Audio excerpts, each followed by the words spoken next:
Good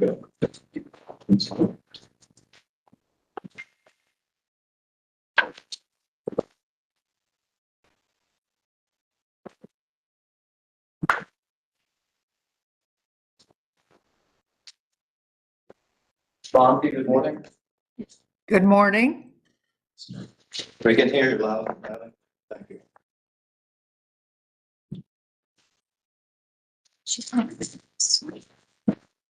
Yeah. 15 minutes maybe.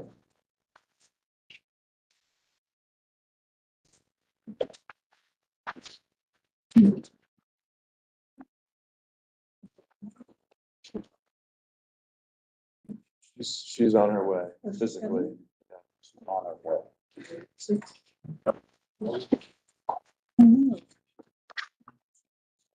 Sure that freezer for us. I have a question for you. I'm good. More important that she tell you. Like, you don't need to.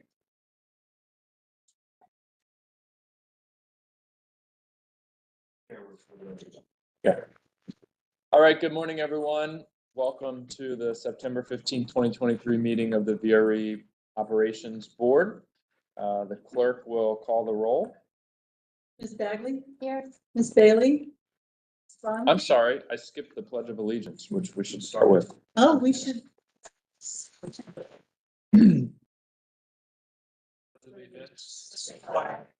United States of America, to the republic, one nation, indivisible, liberty, and justice. Okay, the clerk will call the roll. Ms. Bagley? Still here. And Ms. Bomke? Here. Ms. Franklin? Here. Ms. Gary? Here. Ms. Hayes? Here. Mr. Karen Thomas? Here. Mr. Kelly? Here. Mr. McLaughlin? Here. Ms. Mensing? Here. Mr. Smith is out of town. Mr. Stork? Here. Mr. Wildshaw? Here. And Mr. Chair, we have a quorum. Okay, Ms. Bailey had some car trouble, but I know that she's on her way to be here momentarily. And Ms. Bomke has requested to participate in the meeting remotely due to a personal reason. She's currently on vacation and is participating via WebEx from South Carolina. There being a quorum physically present, is there a motion and a second to allow Ms. Bomke to participate electronically? So, second. It's been moved and seconded. Any discussion on the motion? All in favor? Aye. Any opposed? Any abstentions? The motion carries. Rich, you want to give us a safety moment? Yes, thank you, Mr. Chair. Just, well, just as a quick, as you can see, we do have some guests in the room in the form of technology, specifically some chiller units and stuff in here. Thanks, Bob, for just making sure that we're covered, if you will. Bob and his team has been working through some facility maintenance related topics this week, but nonetheless, we did go ahead and elect to just turn them off for now. We think the room's probably okay. They are a little noisy, but if it starts to warm up or whatever, we'll turn one on in the back or something and kind of and just keep the room. If we knew the weather was going to be like this, we would have moved the tables and chairs outside, sat out in the parking lot and held this meeting outside, because you can't beat how nice it is out there. But nonetheless, so just be cautious. There is an extension cord at the entry, as you probably saw that. And just as you move about the room, we do have some what we would consider some tripping hazards and stuff. So in the event, if we do need to evacuate this room, of course, we'll use the double wooden doors at the back as our primary evacuation route. We use the stairwell. We'll pop out the stairwell and muster up out at the where the bus loop and stuff is at, as our primary muster spot. We do have we'll do a head count and stuff out there. Again, if we need to evacuate the room. I do have some assignments already made. John will be primary 911. Chris will be primary AED, CPR. Karen will be our runner, because I saw she had a really nice pair of tennis shoes on this morning. But she'll run for us and, just make sure that the first responders get here if we need them up here as well. That is my, safety briefing. Mr. Okay, thank you, Rich. Next item is approval of the agenda. Is there a motion and a second to approve the agenda as amended? Second. Moved and seconded. Any discussion on the motion? All in favor? Any opposed? Any abstentions? The motion carries. Next item is approval of the minutes from our July 21st, 2023 Operations Board meeting that have been distributed. Are there any corrections or amendments to the July 21st minutes? Seeing none, is there a motion and a second to approve the minutes? It's been moved and seconded. Any discussion? All in favor? Aye. Any opposed? Any abstentions? The motion carries. The minutes are approved. Welcome everybody to our September meeting. Just a couple of notes. We will have a closed session following Rich's spending authority report, and there will be a legislative committee meeting immediately after this meeting, and it will be held right here. Am I correct, Joe? So we have a couple of members of the legislative committee, but everyone is welcome to stay and participate in that meeting. I also want to invite everyone to Clifton Day on Sunday, October 8th from 10 a.m. to 5 p.m. And it's the only day of the year when VRE trains stop at the historic Clifton station. Trains run between the Manassas and Rolling Road stations with stops at Manassas Park, Clifton, and Burke Center. And it's a free ride to Clifton and just a $5 return trip ride to wherever your point of embarkation. Is that right? Wherever it started. Yeah, wherever you started, and I'm excited to plan to take my son there. He enjoyed the Santa ride, but he was a little disappointed that the train didn't go fast on the Santa ride. So is it going to go fast to Clifton? It will likely go quicker. Okay, all right, okay. Santa trains are a prescribed ride. We want to give. You need a about lot the of time for experience. Santa and Mrs. Claus to get up and down the aisles. I Yeah. understand. As Yeah. opposed to Clifton Day, which is about just getting there, getting back. All right. Okay. Okay. Rich, you want to give us the CEO's report? Thank you, Mr. Chair. Start off with, just wanted to highlight next week, starting September 18th is Rail Safety Week. And this is an event or a series of events that's actually, that's nationwide. Specifically for VRE, we're focused on two areas this year. One is crossing safety. So we will be doing a couple of crossing blitzes. As I put up on the screen, there's a crossing blitz scheduled Wednesday, the 20th, in Manassas. There's a crossing blitz scheduled at Brent Point Road in Stafford County Thursday.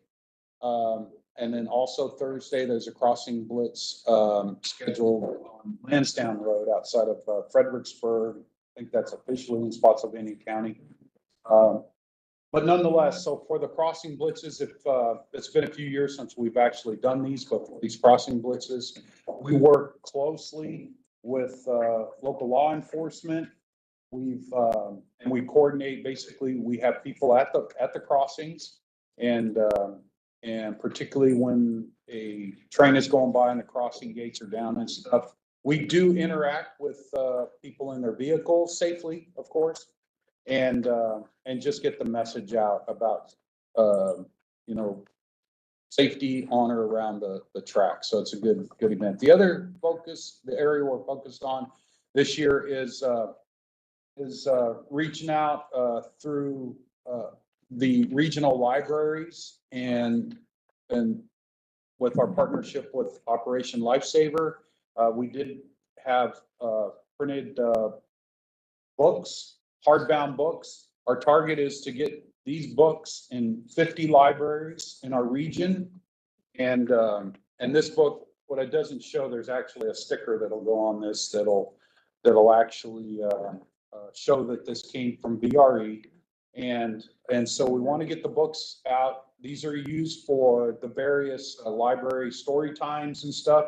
We're actually going out and doing some story times with the children and stuff. I believe we have one scheduled next week at Duncan Library, I believe, in City of Alexandria. So, and that won't just be next week. That'll be a little bit ongoing. But this is a really cool book, and it doesn't hurt to get that message on rail safety sooner rather than later. I know at the commission meetings last week, I did state this. You know, they're one of the primary objectives. We really, as a industry, we really want to move the needle on this very terrible statistic. And this statistic is every 3 hours in our nation, either an individual or a vehicle is hit by a train every 3 hours. So we want to drive that in a more positive way. And we, as an industry, we've kind of been stuck at that for, it seems like, for a couple of years. So nonetheless, that's what we're doing for Rail Safety Week. If anybody has any questions or wants additional information, please reach out to me or anybody on our staff, and we'll get that to you. On-time performance. Again, at the commission meetings last week, I did mention July and August being less than desirable, if you will. I want to show you this real quick, and I just want to talk about this. Of course, the middle line is our system performance. The red line on the top is our performance on the Fredericksburg line. The blue line on the bottom is our performance on the Manassas line. As you saw in June, and as you recall, we have been ticking back up. The month of July, I'll just say it's definitely not it's definitely not the performance that we desire. We had the month of July, in addition to just some of the basic, or not basic, but some of the congestion issues that we have been encountering. The month of July, we did have there was a derailment of an Amtrak train at Washington Union Terminal that basically disrupted our service for almost the entire week. We had to cancel trains, and then even when we were able to operate a limited service, that limited service, we were just trying to move people. So we were trying to adhere to a schedule. It didn't necessarily work out most of the week for us. And you'll also see the correlating drop in ridership for the month of July. So primarily that event, and then we did see Norfolk Southern has revised their heat order policy. So we did see heat orders hit us on Norfolk Southern the month of July. And in the month of August, we started to rebound, but we still had a few issues. And as heat orders were hitting us in the month of August, and also there was a system-wide issue with Norfolk Southern that essentially stopped all trains on their entire railroad for most of a day. That just and again, we ended up having to cancel trains, and the trains that we did operate were severely delayed. So I'll just say in the month of July, August, and even starting into September, we've had some, I'll characterize them as undesirable features in our service that we hope to rebound from, but just wanted to highlight that. And of course, these next couple of slides, these are the detail that you're used to seeing. I just want to point out too, last summer, we did have, there were some delays that we had experienced that we deemed that were more in our control than out of our control. So those were items that we have been working on and did work on since last summer. This summer, I'll just say, and I'm happy to say that some of those issues that we encountered last summer, we didn't this summer, but that's all been overshadowed by all these things that we don't control. But nonetheless, but my, I do want to say our, in collaboration with our host railroads, of course, our staff, everybody involved, we really dug in, even though the reliability numbers don't look that good. We all really dug in and just simply tried to operate the type of service safely that we could operate and still be able to move people around. Ridership, the month of August, as you can see, a good, relatively speaking, a good month for us. You'll see the month of July dip down again. If we didn't have that week or 4 days of canceled trains and severely delayed trains, I project that the trends that we were seeing, from May, June, July would have been just right up there. But again, that week was abysmal for us. Our average daily ridership, of course, normalizes out the number of operating days for us. As you can see, maybe I'll go back for a second. If you want to take a look at that, the vertical bar for September of 22, remember that was a fare-free month for us. And that was actually a very big month for us. And even though we bounced around throughout the year, the month of August was, almost as strong as that month. I'll stop there for a second. If anybody has any questions before. Can we go back to the delays?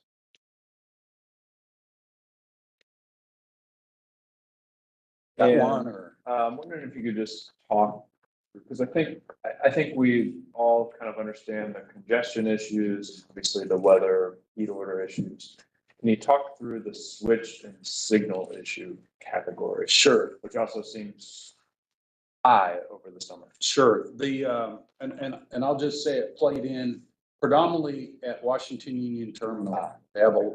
We've experienced since actually even starting in the month of June and going into the month of July and August, lots of, I'll just say lots of switch issues, and Amtrak is obviously, working to resolve those So long these, term. they aren't but related to the derailment. These are just other There are other issues. issues. Okay. That's exactly right. Are they heat? I will, they're probably more related to the age of the infrastructure more than they are heat, but to your point, that does play into, exactly, it does. Second question. Yes, sir. It's just for my education. Why is Manassas line constantly underperforming everybody? So one element of the Manassas line is,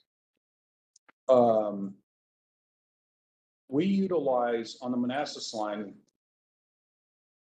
not just in the AM, but in the PM, we utilize reverse flow trains to get basically, to get equipment back to Washington DC and then run them in the PM on the southbound. So if we get those reverse flow trains hung up, then it's not only those reverse flow trains that are late, it ends up impacting whatever train that it is reversing in Washington to come back south. So, we have some, and when we get into weather related incidences, or even like when NS had heat orders and stuff, we actually just canceled those reverse flow trains because they weren't only going to impact themselves, but impact the PM southbound trains coming out of Washington. So that's part of it.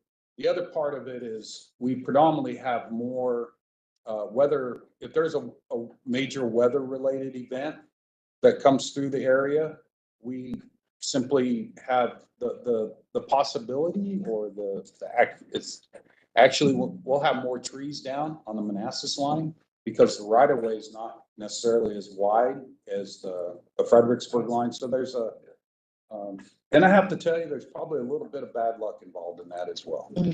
Yeah, I mean, for me, it was the vice question, why is it always like this? So the combination of all this. Exactly. Yep. Okay, other questions on this Keo report? Yeah. I didn't think about asking this before, but the parking space utilization, I didn't really think about that, but Lorton Station, how do you, for example, how do you determine the utilization levels there? How is that assessed, or the parking utilization, for example, Lorton Station, but I'm sure others where there's not paid parking, how do we get the count of, to determine the parking utilization? On my phone. Is that?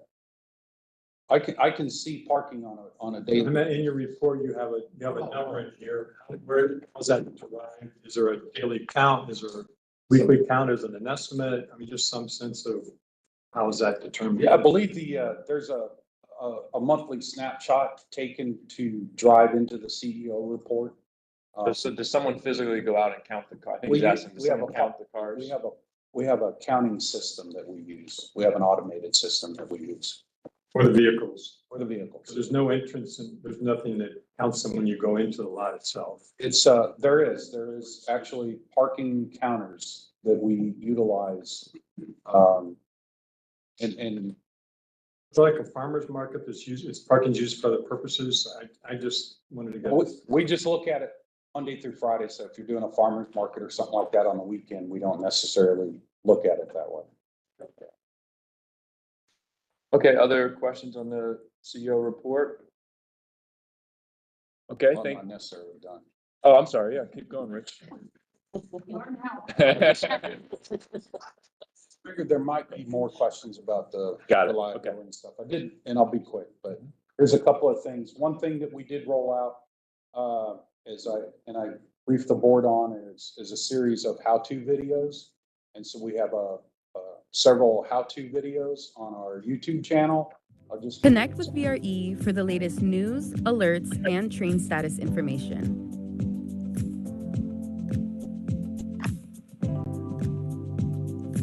Share your experiences and stay social. You can follow us on Facebook, Instagram, and Twitter for updates and engaging content. Subscribe to our newsletter or visit our VRE headquarters in person. Stay connected with VRE, your reliable railway service provider.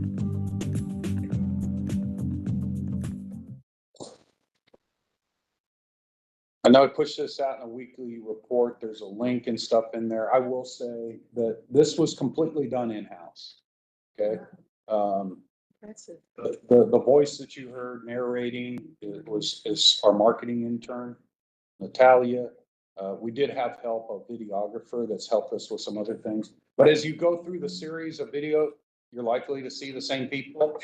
And there'll be staff that's a passenger in one video and maybe a passenger and actually performing their duty in another video. But it was a very, I'll just say, a good event or a good effort, if you will, and a lot of good information in that. So I encourage you to check that out. I know we've talked about that before, just trying to continue to push information out there, particularly for new riders to get them more acclimated to VRE. Share. And share. Just want to make a note, October 4th, we will be doing the master agreement survey. And this, of course, is an effort, all hands, not just VRE staff, but jurisdictional staff, NBTC, PRTC staff as well. So that'll be happening. We're back to doing that on time. As you know, the last couple of years, we were doing it later in the season. We're back to doing that relatively on time, first Wednesday of the month. Tour to VRE. In front of you, you have a little placard there, or a little postcard there. If you flip that over, there's a QR code if you want to sign up. There's also a QR code on the back of that one for donations. And just as a reminder, just the main objective of this event, of course, is to promote bikes on trains, specifically VRE, and to raise money for triple negative breast cancer research during the month of October, which is Breast Cancer Awareness Month. This will be our third year in doing this. And of course, this has received more attention every year that we do this. And we continue to look for ways to enhance this. Of course, we want to continue doing this in a safe manner. I know we've had council member. Yeah, there she is. There. But it's a great event. We'll be doing that October 13th, and we hope for a day just like today for that event.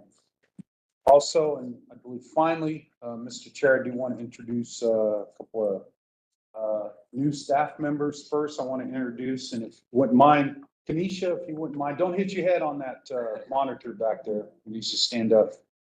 Just want to introduce our new human resources manager. This is Kenesha Murata. Kenesha has a bachelor's degree from Pace University, as well as her Society for Human Resources Management certification. She most recently held the position of Director of Human Resources for 8 years at Wellspring Therapy Services, LLC. Kenesha lives with her family in Maryland, and her first day was, I believe, August 7th. So she's been here a little bit over a month, still kind of drinking from a fire hose, maybe. But we're really happy to have Kenesha on board, and working with our staff. And Kenesha's already brought, sort of that,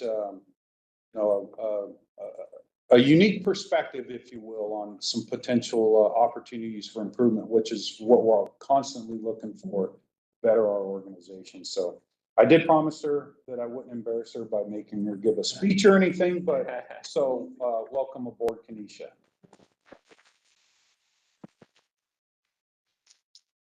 And then next here you see Will Montgomery.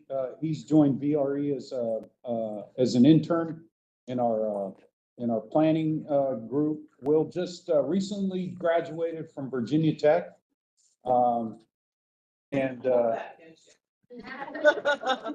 Easy on him. He just recently graduated from Virginia Tech, and now he's doing a master's. He's in a graduate program at Virginia Tech at the Innovation Campus in Northern Virginia. So Will's been with us, I think, since about that time, probably about a month, a little over a month. So, and he's already been some of what we'll go through relative to the budget discussion. Will helped us do some peer comparisons on fares and some different things. So Will's jumped in, has already got his hands dirty. So with that, Welcome, Will. finally over, Mr. Chair. Okay, any questions or comments on the CEO report? Ms. Bailey, congratulations. You get the award for making it here, Oh my God. overcoming obstacles. Thank you. I love Uber.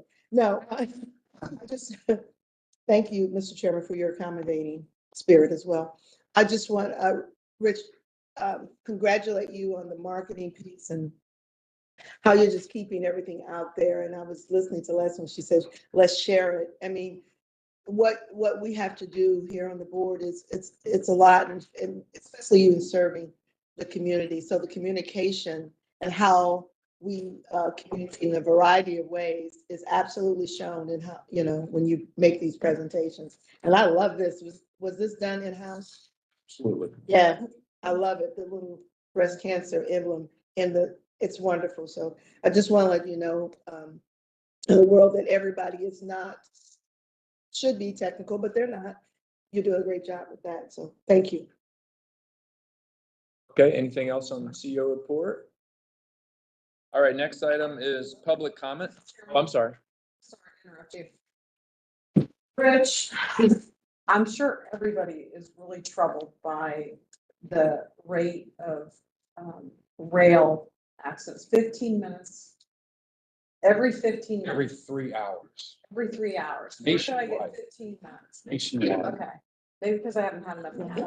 But even that's very.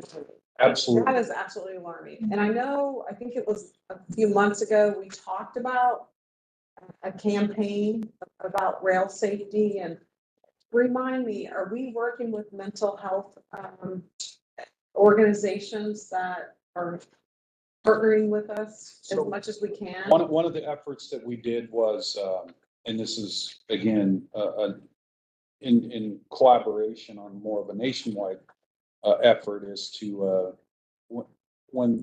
since they stood up the new 988 system, and that's a system where it's a mental health crisis hotline and stuff like that.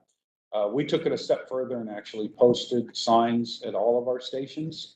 And so just as a reminder that if you find yourself in that situation, hopefully you can get some quick help. We did get we did that last fall, early this year.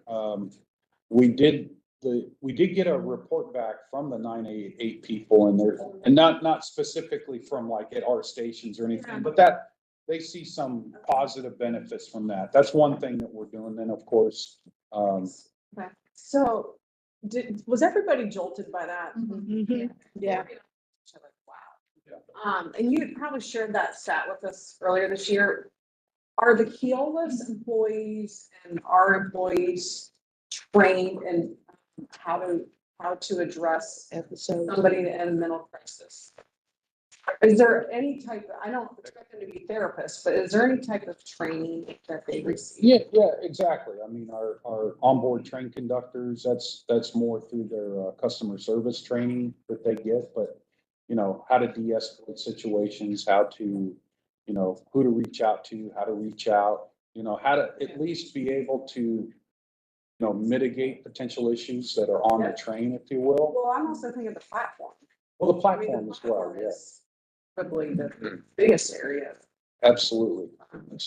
Yeah, there's training, but again, it never stops. You have to continue to Right. get better at it. You have to continue to, leverage off of potential, new programs, if you will, innovation, whatever you can do. But that's the reason why I brought that stat up, because it is still alarming. I always say that in our service area, we're fortunate in one respect is that we don't have as many at grade crossings, like on a per mile basis than Right. other operations. But frankly, when there's one incident, that's too many, right? So it doesn't matter how many you have. So, Right.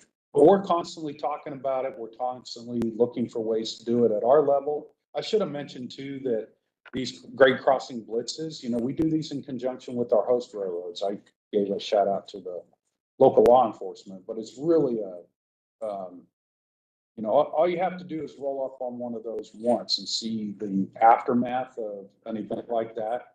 And you'll want to jump out there and help every chance you get. No doubt. So I have a question. So on that statistic, is that people that are, do you have a statistic on how many are trying to outrun the train and go, just cross the track before the train comes and ignore the bars there? Those statistics are embedded in that. I just gave the highlighted one. Again, once every 3 hours, a vehicle or a person is getting hit by a train. I mean, that's enough. Yeah, I think the question is, are most of those, what Ms. Hayes said, people trying to outrun the train, or, what's the breakdown between that and mental health? I can come back to that too. Just curious. I can just anecdotally in Fairfax County over the last 4 to 5 years, we have had maybe 2 to 3 incidents, and it's clearly mental health, suicide kind of issue, but we don't have the number of at-grade crossings that other jurisdictions have, where you might have those other kinds of conflicts. So it's probably dependent a little bit on the geography and do you have at-grade crossings or not. But clearly the mental health, we've had several instances where people have lost their life, unfortunately. Maybe there's a resource where you can see, just lane crossings, guided crossings, outfitted crossings, and then of course people who. Yeah, why don't we we'll come back next month with a little bit of a breakdown, and I think it would be good to know, historically in the VRE jurisdiction areas, what kind of incidents have occurred. Just request that when we come back to them, we can include it in data for there's some correlation with density, because maybe the accidents, accidents are probably different in Fairfax than they are, further out in Spotsylvania or something. It's quickly, Jean, thanks for bringing that up, because I was thinking and I just didn't know how to say it, and you said it perfectly. That might be next month. I think October is the National Mental Health Month. That might be an initiative when you're asked for ideas, that just a little communicate, Absolutely. Thank you. Just a question. Are all of our at-grade crossings that VRE runs through, do they have signals, traffic arms?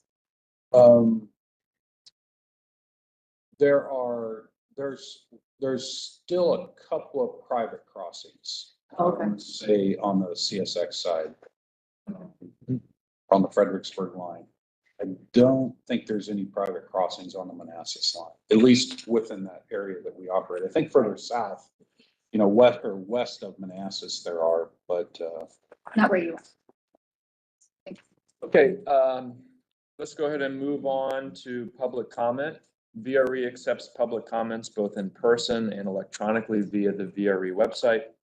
Members of the public wishing to make public comments have 3 minutes and should state their full name and the jurisdiction they live in. And written comments submitted before 8 a.m. this morning will be forwarded to the members of the board and attached to the official minutes. Do we have any members of the public here who would like to address the board?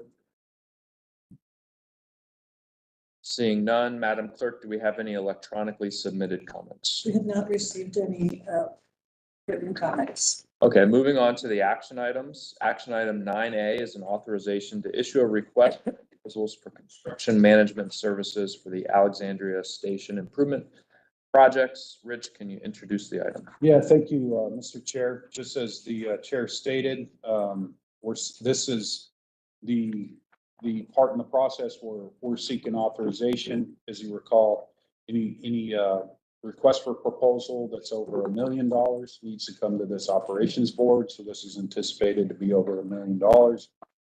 Specifically, the scope of work for this RFP includes construction management services for the construction of new elevators, rehabilitation of platforms and canopies, removal of an at-grade pedestrian crossing, tunnel improvements and reconstructed stairwells, stormwater improvements, light civil work, etc., for the Alexandria Station Improvement Project.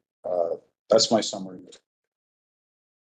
Okay, any questions on? moved. Second. Okay, it's been moved and seconded. Any discussion on the motion? All in favor? Aye. Any opposed? Any abstentions? The motion carries. Action item 9B, an authorization to execute a contract for engineering and environmental services for the VRE L'Enfant track and station improvements. Rich, can you introduce the item, please? Thank you, Mr. Chair. In October of 2022, the VRE Operations Board authorized the CEO to issue requests for proposals for this, for the L'Enfant track and station project. We've subsequently went through the solicitation process. So our recommendation is to award a contract to VHB, Washington DC, for the engineering and environmental services in the amount stated in the resolution plus a contingency for an amount not to exceed $3,379,693. I'll point out a couple of things here. VHB was also successfully worked with us on this specific project for the concept engineering and et cetera. One other thing I wanted to point out, and we did give some extensive information in the background of this. We did only receive one proposal for this project, and in our Kristen and our purchasing and contracts group did go back and survey some of the prospective proposers and stuff.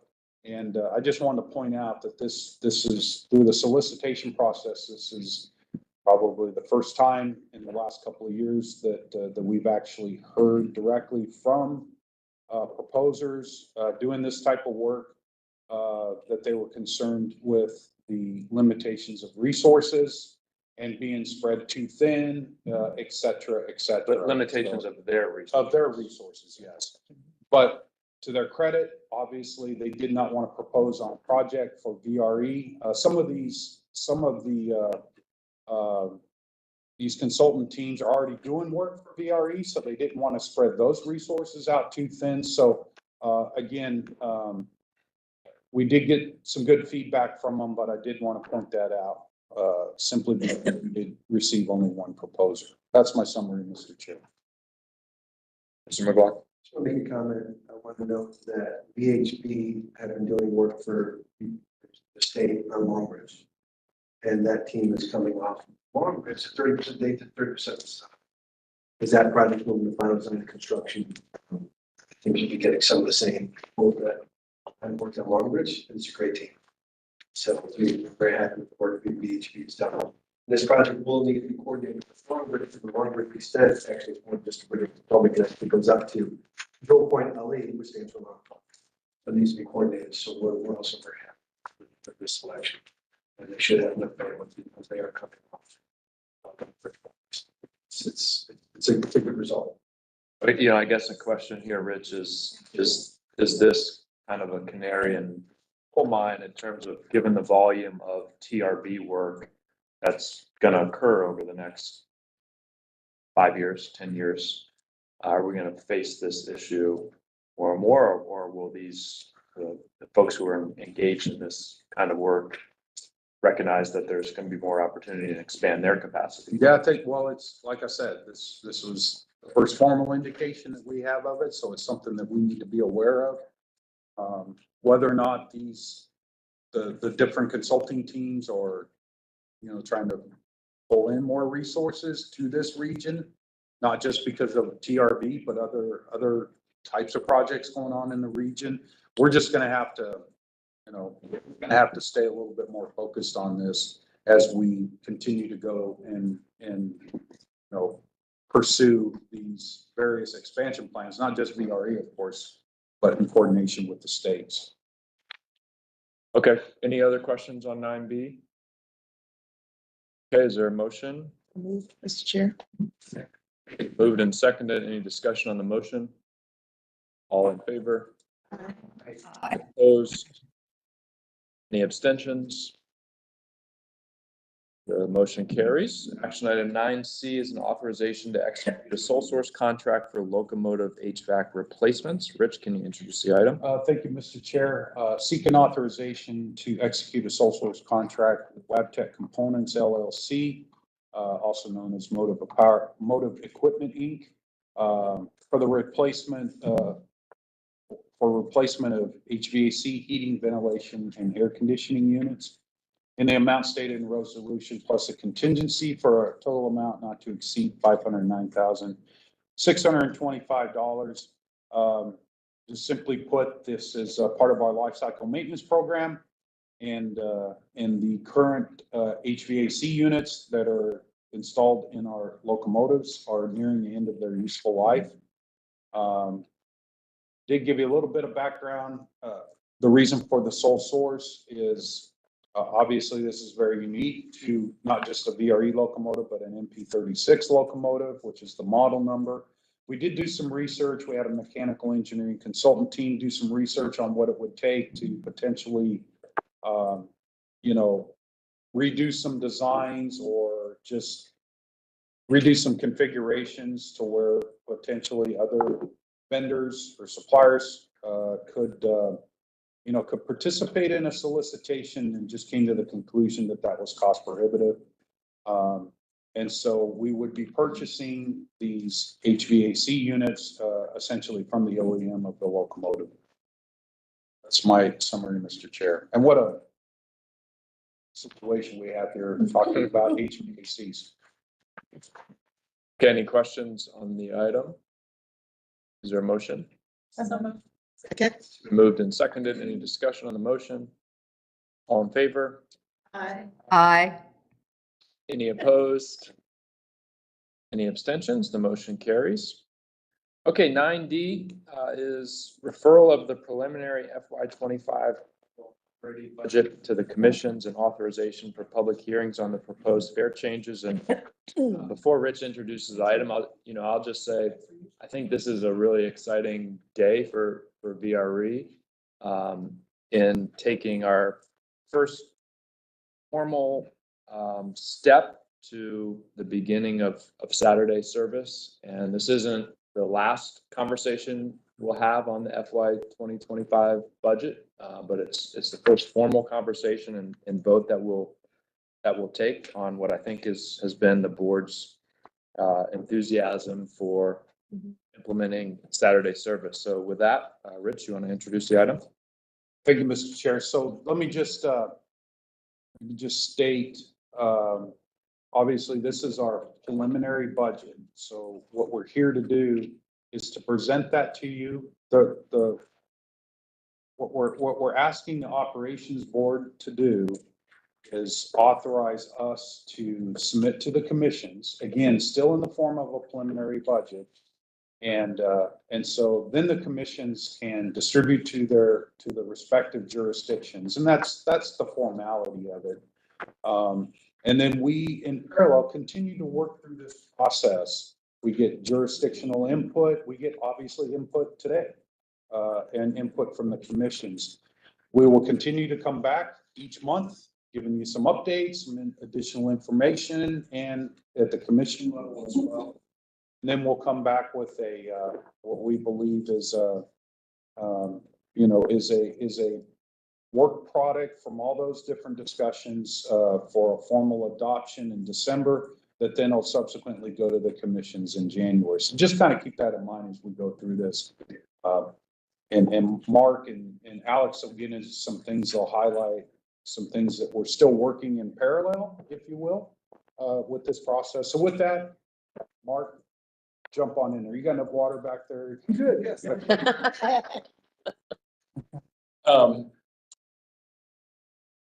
morning. Rich hit one of the topics I was going to raise, which is emphasizing the preliminary nature of the budget, and really wanting to emphasize that this is the staff recommendation at this stage in the process. It is not, nothing is in stone. The other point that I wanted to make is really to talk about the schedule. Sorry, I thought there was a schedule. Talk about the schedule and say, we got a lot of great questions when we were talking about the budget key issues. A lot of questions from Mr. Stork about wanting to see revenues and expenses on a per rider basis. We got questions from Mr. Kelly wanting to dig into the expenses and at the department level a little bit. We got questions from Ms. Baumke about wanting to have more information about what would the overall cash flow look like with and without the weekend. We absolutely back and answering those questions in October and November. I don't want to give any indication that we're skipping over those questions. The presentation here for September is to give you all the preliminary budget and then dig into that in the coming weeks and months. So just wanted to make that clear.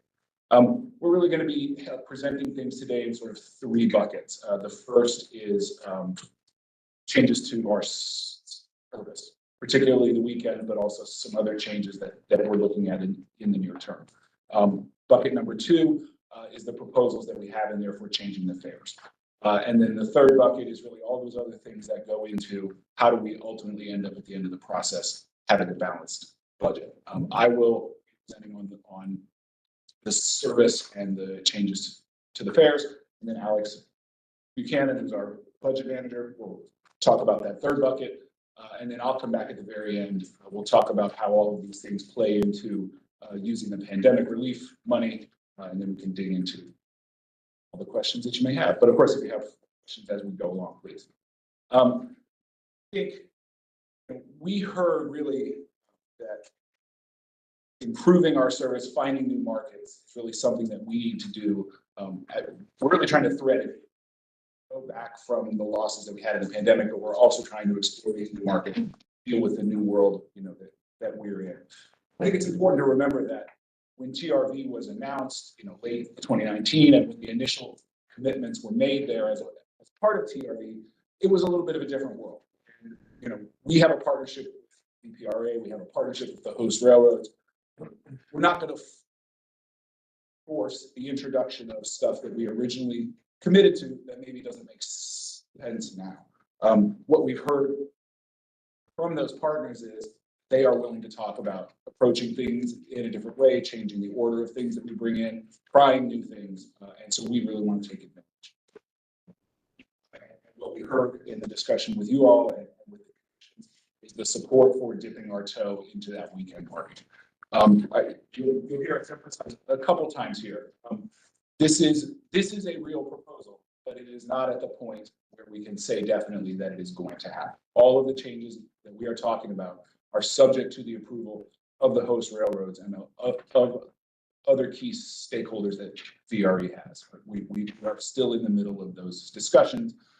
It also really is a parallel effort, I would say, in our house between the finance side and the operations. We're putting it into the 25 budget. We're trying to make sure that the resources are there to do it. At the same time, the operations group is working with the stakeholders, having those negotiations. We're trying to do all of these at the same time so that hopefully we can. So digging into the concept a little bit here for the Saturday service as it exists right now, and again, subject to all of those approvals, we would be adding 3 round-trip trains on each line, going essentially northbound in the morning and southbound in the afternoon or the evening. So that would be 6 round trips total, 12 one-way trains total. We're working with Amtrak, looking at their schedules, trying to make sure that those potential new trains are spaced appropriately.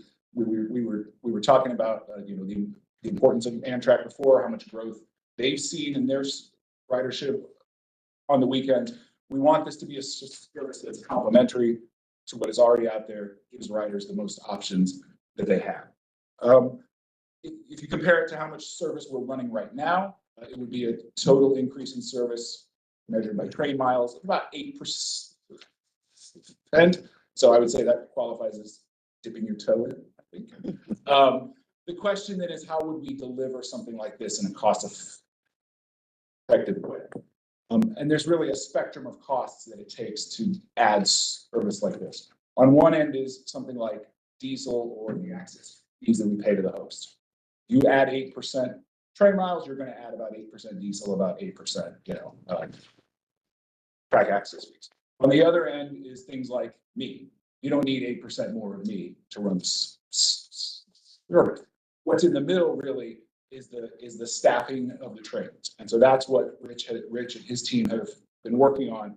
How can we potentially reposition existing resources that we have in terms of staffing to run those trains without a huge net add to the expense? And the concept that we're looking at right now, given that the ridership is not back to where it was, is to take those longer weekday trains that we have now that have 7 or 8 cars, bring them down to 6-car consists, which would allow us to take one conductor off of each of those trains and then move those employees over to run the Saturday service. So we think that will allow us to try out this new weekend's service in a way that is as cost effective as possible. That's the big one. And again, we have included what we think is an appropriate sort of cost estimate within the budget, but we are still working on refining that as we talk to this. The other changes that we want to make, one of the big ones is we know that we have a gap on the Manassas line in the morning of a little bit over an hour that we would like to fill that gap. So one of the proposals that we have right now is to eliminate one of those slow Manassas line trains that Rich was just talking about a little bit ago, use that train to fill the morning gap. We think not only, usually when we make schedule adjustments, that can be better for riders, but riders end up sort of moving between one train or another. We think that this would actually generate net new riders, that we are losing riders right now because we need a train in that sort of key morning hour coming out. And I don't want to interrupt you, but please just. You or Rich, how many people are riding that reverse flow train that we're talking about eliminating? How many hands would you need to count them? Very few people. That's very few. Very few people are riding it, so it's not. So it won't be an interruption. But I'm sorry. And so then, in addition to that change, and again, because we are changing the lengths of the trains that are going to be running, and some other changes that we're looking at doing, changes to the storage in the midday at Ivy City and LaFont, that again we hope will help to improve the reliability, especially in the afternoon. All of these, Rich and his team are working on these. These are not at the moment having any kind of a cost impact in the budget. We think that these can be done within kind of the existing cost constraints that we have. So we do have the changes to the weekend included in the budget. We don't really at the moment have any cost changes for these improvements in the budget. At this point, I was going to flip over to talking about changes to the passenger fares, but I wanted to pause. Why don't we pause and open it up to any questions on what we've seen so far?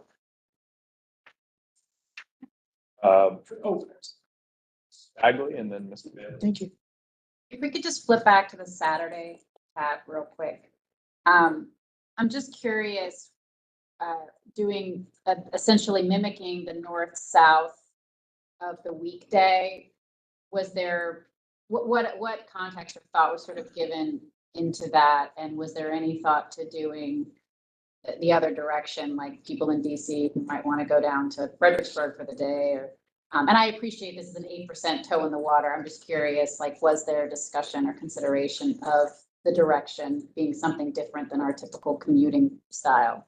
Just, let me answer that by starting with one of the things that we are doing. As you know, we do have, agreements in place with TRV that assumes after some planned infrastructure improvements as early as 2026, that we have a slate of weekend service. So we're actually, what we're conceptualizing here is doing something sooner.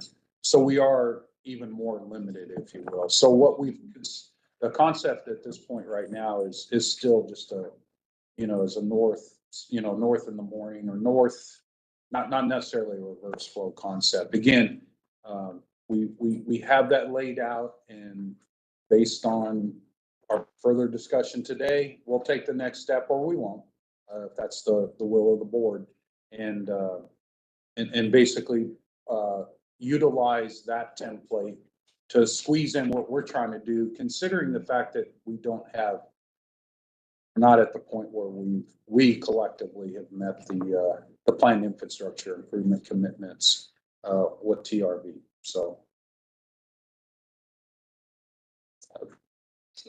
Ms. Bailey and then Mr. Carantonis. Thank you, Mr. Chair. I just wanted to ask in terms of the marketing or the advertising for this, just to let the people know is there a timeline for that also, or is that too soon? Or? I think that's a little too soon. We have this included in the fiscal 25 budget. We're not at the moment expecting, July 1 of 2024 that we're going to turn this on. I think there's a lot more steps probably to go. Beforehand. Yeah. And then, Mr. Chairman, thank you for your comment about the people that were riding the other train. That was my concern too. Were we gonna, in order to get one service, we were gonna, not help another service as we're doing the change. So if it's only one or two people, that's. Thank you. Mr. Carantonis. Felix going under, I will not.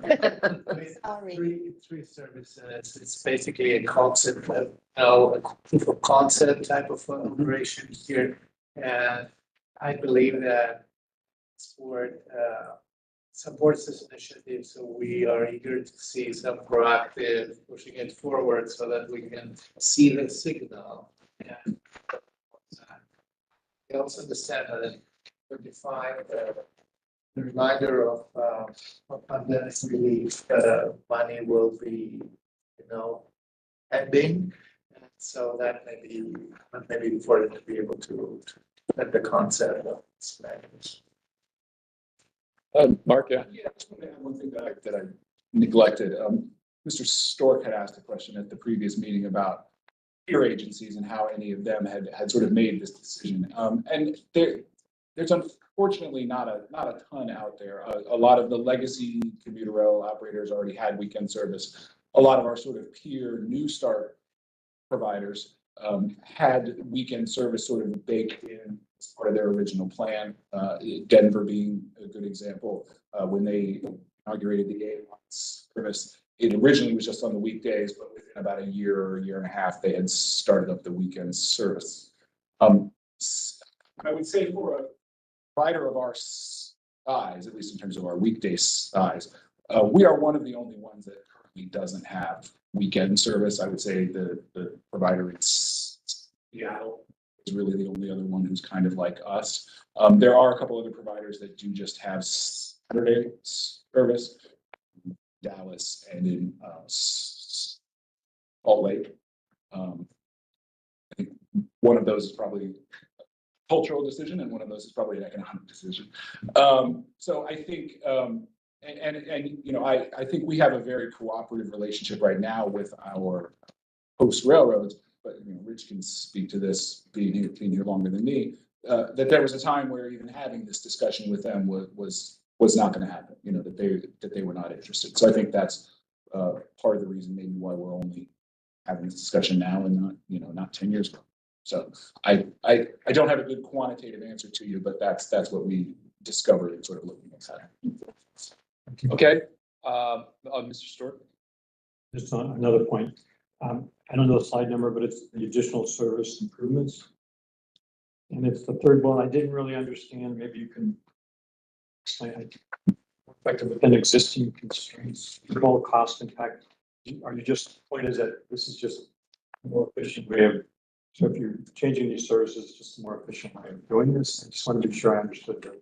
Correct, that we can deliver better service to the customers by using what we're doing already more effectively, as compared to the weekend where we're going to have to do a net add. Let me just add to that, Mr. Stewart. They're buried in this are some minor potential, you know, schedule changes as well to existing trains, just to make the network a little bit more efficient, but we didn't pile all that in here as well. There's about eight to nine major initiatives that are all bundled into this. Around this additional service. Exactly. So we just pointed out here what could potentially be cost drivers for that. The others are just to make the service a little bit more efficient. And frankly, I also want to point out, you know, these are things that we heard directly from our passengers, like to fill this gap on the Manassas line in the morning. This is something our passengers have asked us for, one of which being young lady sitting to your right who rides our trains as well. So I just wanted to point that out. The Kate adjustment, is that? You did see my eyes sparkle when that. And I did also want to point out, this is a time slot that is a post-acquisition time slot for VRE from the TRB. So we were actually gonna, you know, we go ahead and take away that reverse flow train, but we take a train and put it in that post-acquisition time slot, which matches up with TRB. So there's, again, just a lot of little moving pieces there, and we just tried to summarize that here. Yeah, and I think, I mean, I said this before, but even with respect to the relatively limited Saturday service, obviously there's a cost to adding new service, but the cost is marginal because the concepts, the locomotives and the cars on Saturday, right, tomorrow, they're going to be sitting on, you know, our most expensive, valuable assets will be sitting. And so we're not talking about, at this point, additional locomotives and cars. So they're kind of being wasted on Saturdays right now. Yeah. So it's an efficient use of the resources that we have to do this. Okay. Any other? Just on that point, I'm sorry. So, and I just thought of it, so I apologize. I could have maybe asked it up some other. So is there additional costs in terms of our fees to the rail lines to use the track on Saturday versus during the week? Yes. That's baked into the 8%, or is that still to be? Right. We would assume that the access fees would go up by approximately the 8%. I mean, there's some fixed costs and things like that in the contract, but largely it's driven by how many train miles. Is there a difference in the rate on a Saturday or Sunday versus? Can I get back to you, Mr. Stork? Yeah, I think those come. With that, these are things that so yes. Let the rail lines know we're looking for a weekend discount. Okay, Mr. McLaughlin. But I should note that most of that falls on the state, as that's covered, 84% of the access fees, so we're speak for a board, but we're encouraging. We anticipated. Yeah. Okay. Why don't we let Mark keep going? So this slide, before we really dive into what we're proposing for next year, this slide was prompted by a question from Ms. Bagley about how ticket buying behavior by passengers has changed. And as we've talked previously, we post-pandemic, we have seen a big shift over to VRE mobile. previously, mobile accounted for about 30% of the tickets that we sold, now up above 60%. And that's reflecting about more than half of the dollars that we get. And we expect that to continue. This table is a little different, not so much how are they buying, but what are they buying? And I included a little historical data in there just for those of you who might be interested. 20 years ago, about half our passengers were riding on the 10-trip pass, and then another 40% were riding on the monthly. But we did actually get a non-trivial number of people using the weekly pass. Go to 2019, right before the pandemic, we saw 10-trip usage drop in half, and that was replaced almost entirely by people using the monthly, which is great for us. Seeing people who are willing to commit a month's worth of money riding VRE, and that was a period that that was a 15-year period when we saw good growth in ridership. We did see, though, during that period that the weekly pass became sort of less and less used. Now, last month, what did we see in July? We've seen a lot more usage of single rides and day passes. Again, people who are riding more intermittently, a jump back up, although not all the way back up to the historical level on the 10-trip, and we're back at that sort of historical level for the monthly, less than half. And again, this is the share by the revenue coming in. I should have been clear on that. And we also are seeing really almost nobody is using the weekly now. If you're a heavy user, you're still using the monthly. If you're a regular but intermittent user, you're using the 10-trip. And if you're just kind of using VRE on a one-off basis, you're using the single ride of the day pass. So that's going to inform one of the proposals that we do have. So the context that we're in, we have talked in previous years about raising the fares and then said, well, maybe we should push that off. But we all agreed last year that we thought that the time was right. We have seen cumulative sort of broad-based inflation of close to 20% since the last time we did the fare increase, which went into effect in fiscal year 2020. We have seen that federal transit benefit increase from $260 to $300 over the same period, which is a 15% increase. It's likely to go up again next year. It's a little harder to put specific numbers on this, but I'm sure those of you who have driven on 95 or 66 and tried to park downtown, despite the changes in the travel patterns, those costs continue to be extremely high. I went online to look at the cost of the hot lanes last Friday afternoon to go from downtown DC to Fredericksburg. Was about $80 in the hot lanes. I was impressed. And not only that, not only all these sort of contextual things, but what we have heard clearly again and again from customers is fare is part of their decision, but that really the quality, whether that's the speed, the reliability, the convenience, those are how they are making their decision whether or not to ride VRE. And so essentially we're coming in and we're saying we believe that we can raise the fares, begin to get back to a little more sustainable place in terms of the revenue without turning away a large number of riders. And I think you're seeing that at our peers. We saw WMATA increase their Metro Rail fares recently. We've seen OmniRide increase their commuter express fares recently. And even places like New York City, after a long pause, they're raising their fares on the subway and things like that. So there is no single right answer in terms of the amount. Each agency has to sort of make that decision for themselves. But that seems to be where all of us are headed.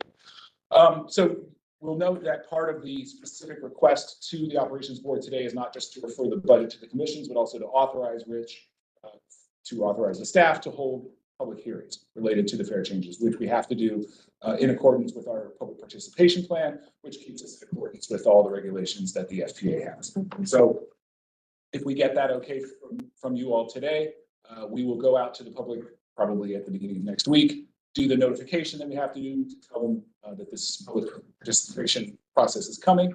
That's about 2 weeks. And then we would expect roughly that the month of October is when we would be doing all of that, a mixture of in-person and online meetings, content to look at. We'll be pushing messages out through a number of different channels, encouraging people to give us their comments. We have to have at least a 30-day public comment period. We may extend that a little bit longer, but that'll be the minimum. And we will not just be asking them to comment specifically on what we're proposing for the fares. We want them to give us the feedback on what we're proposing for the weekends, what we're proposing for the budget in general, and we may even give them a little bit about it for this plan for long term. When we're done with that public comment period, we will compile all of that, and we want to have that ready for you all to look at as an information item at the meeting in November, so that then we're not just jamming it to you in December. You'll have time to read it, give us, some sort of last minute guidance based on whatever we learn from that. So getting down sort of to the brass tacks, what are we talking about? 4 changes really. One, as you recall, because of the WMATA blue yellow, we had a reduced fare in zones 1 to 3, having that at a $5 level. That got a positive response, so then we extended that as a promotional effort. And because of the additional ridership that we've seen, without additional ridership that's been high enough to compensate for the lower fare, this is something that we want to make permanent. We believe it will provide people with a good competitive option there in those particular travel markets. Item number 2, we are proposing to increase the base fares by 5%, and we would maintain that existing discount structure that we have on the multi-ride tickets. We are projecting that would, given the level of ridership that we're including in the budget, that would generate additional revenue of approximately $1 million. And given the relatively low elasticity, to use an economics term, we would expect to lose only about 100 daily riders. The third one, going back to the table that we were just talking about, we're proposing to eliminate that weekly pass. It is very poorly used, and we're seeing at a lot of our peers that they're heading in the direction of simplifying. How can we make this easier for riders to use? We think that this is one where we can take this off the menu. Everybody will just move to one or the other, depending on how much they ride, and will not have really any revenue impact. The fourth one, is one that I'm interested in, proposal to allow children 18 and under to ride VRE for free. We currently allow kids 10 and under to ride for free, and then if 11 through 18, you can come in and get a discounted ID, the youth pass, and then you can ride for half price. We currently have relatively few youth travelers weekdays. We got some kids that go to Gonzaga Prep downtown. Looking at the data, we believe that if we did away with the youth discounted pass, we would lose about $2,000 a month, which in the grand scheme of things is pretty minimal. And we think that that would be more than balanced by when we are hopefully able to make the weekend service work, that would make weekend travel for families much more of an attractive option. So those are the 4 that are sort of we're formally proposing. 2 others that I want to talk about and that we will seek the public's feedback on. One is the step-up program. We have had that has been suspended ever since the pandemic, but it was originally designed to allow riders who already hold a VRE multi-ride ticket to pay an additional step-up charge to be able to ride certain Amtrak trains. Really designed to give us additional capacity in those peak periods, but also to give flexibility to riders. If you're traveling to a station that is also an Amtrak station, it can be a little bit of a quicker ride. When that program does return, it is only going to be available on VRE Mobile because Amtrak now needs to have the names of the passengers and able to, in order to put them on the manifest for the train. And the only way to do that is going to be through have a linkage between our system and Amtrak's in order to give those names to them. We have received a Uber Choice grant of about $1.5 million, which is terrific, to support a buy down of the step-up program when it does come back on the Fredericksburg line. That is where the majority of the step-up travel happens, although we do have some trains on the Manassas line. We will be extending the buy down price to all the step-ups. We don't want to generate confusion by having a different price on one line versus the other. But again, most of the travel does happen on the Fredericksburg line. We have not decided where that pricing is going to land quite yet. We expect it's going to be in the range of $1 to $3 as compared to the $8, which is where it was at prior to the pandemic. But we're very much looking forward to that. Mike. Quick question. Yeah. Forwarding a simple program, the Amtrak State Sport train stop and we're on which is your busiest station, or was. Are you going to be asking for that state sport and training to stop at L'Enfant again? Or is that something to be determined? To be determined, but I'll answer it this way. It may not, depending on which trains, Amtrak comes back and says, yes, we can use these trains for step-up purposes, because as you know, the ridership mix on these various trains have changed. So just don't want to set any expectation that every train would stop there. It would be select trains that stop there. And so when this program is ready to go, we anticipate coming back to you all aboard with a recommendation on exactly what that charge should be. So, and then the last thing to consider for fares is weekend fares. And we talked about this a lot internally, and we're really not at the point to ask you as the board to make a firm decision about what we should be charging for weekend fares.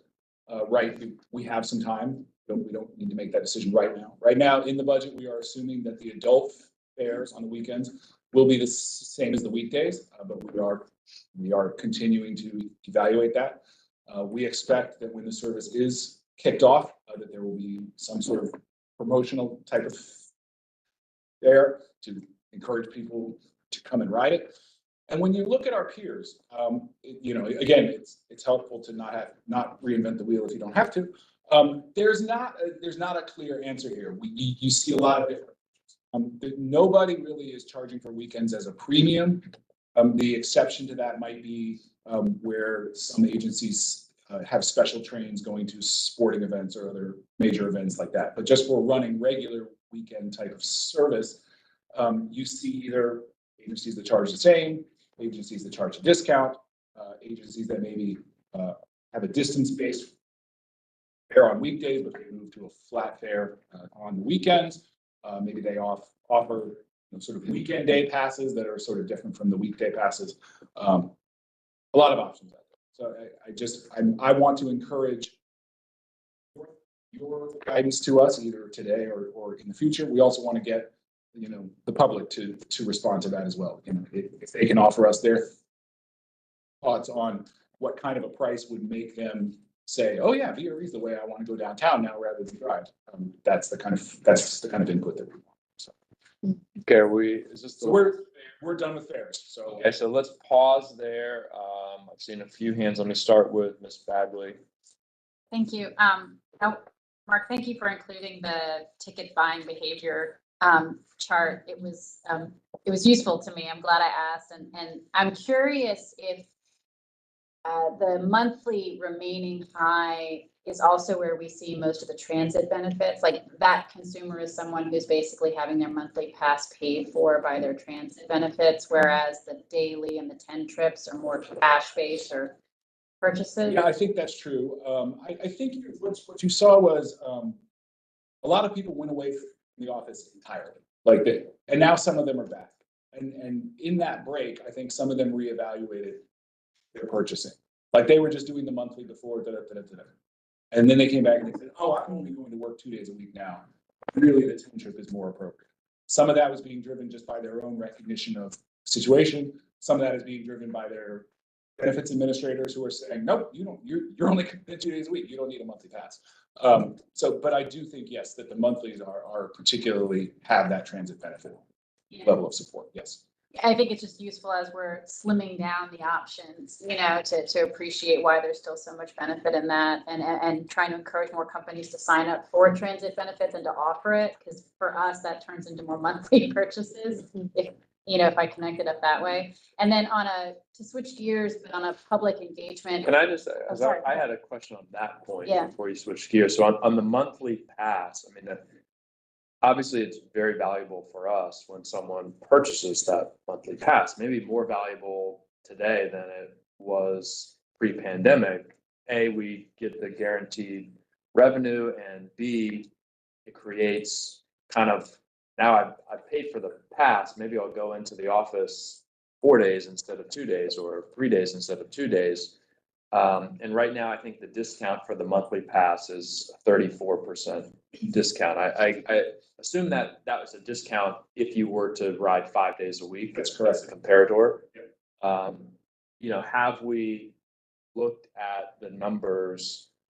If we were to make it a more significant discount, how many people would we need to purchase it to even out the revenue, right? So if you lowered the price of the monthly pass by X%, how many more people would you need to purchase it to be revenue neutral? Let me partially answer your question, and then I think maybe we can come back in October and give you the full answer. We did a lot of talking about whether it was right, whether this was the right time to revisit those discount percentages. And so we did a lot of looking at our peers since the last time we talked. That 34% discount, assuming that you're going 5 days a week, that translates. The other way to look at that is you break even after 28 trips. And that is actually, I had going into that, I had thought that our discount, the 34% discount, was a little bit rich. And it turns out that it's not. The 34% discount is actually sort of on the normal but lower end of the peers that we looked at. So other peers were having break-even points that were maybe even a little bit higher. But you are seeing some peers like Chicago Metro, which is a peer that we end up comparing ourselves to a lot. Their pre-pandemic break-even point was like 29 days, as opposed to ours being 28, roughly the same. They're going to be lowering that down to 20 days. So they're heading in that direction. Where we landed for this budget was kind of two things kind of pushing against each other. One, acknowledging that people aren't traveling as many times per week, and maybe we should think about sort of lowering the break-even point. But pushing on the other side, if you have the monthly pass, you're going to be able to travel on the weekend, which you're not able to now. So that's a value that the monthly pass is going to provide that isn't there now. I can't promise that those two things balance out exactly, but at least for this year, we were feeling like, well, why don't we leave the discounts where they are and maybe see how things evolve. And that's one that Yeah, I mean, maybe the answer is we just market it. It's now more than a 34% discount if you assume people have the opportunity to ride 6 days a week, right? Right. I'm sorry. Yeah. Go ahead. No, I think also it creates that inducement, the sunk cost, you've already paid for it to make people opt out of their car. Because I'm hearing anecdotally, at least, well, I'm only going 2 days a week, so I suck it up, and I sit in traffic. But if you invested, if we price this properly and induce people to buy it, they might choose to ride. The other unrelated point that I just wanted to throw out on the public engagement piece is, what are our language sort of efforts and tools available? Are we marketing this public engagement push in Spanish as well? Do we have translation services available at these public events that are being planned? If I could ask Karen just to address that real quick. We will be advertising our public notice in both English and Spanish. We will make translation and sign language interpreters available if requested. Our plan is not to have them at every single meeting, but in our notice and our marketing materials, we will ask that if you request it, and we will provide them. I appreciate that. Thank you. Yeah, that's really good. Okay, let's go to Mr. Karantonis. Thank you. What's worth adding to a little bit of this conversation?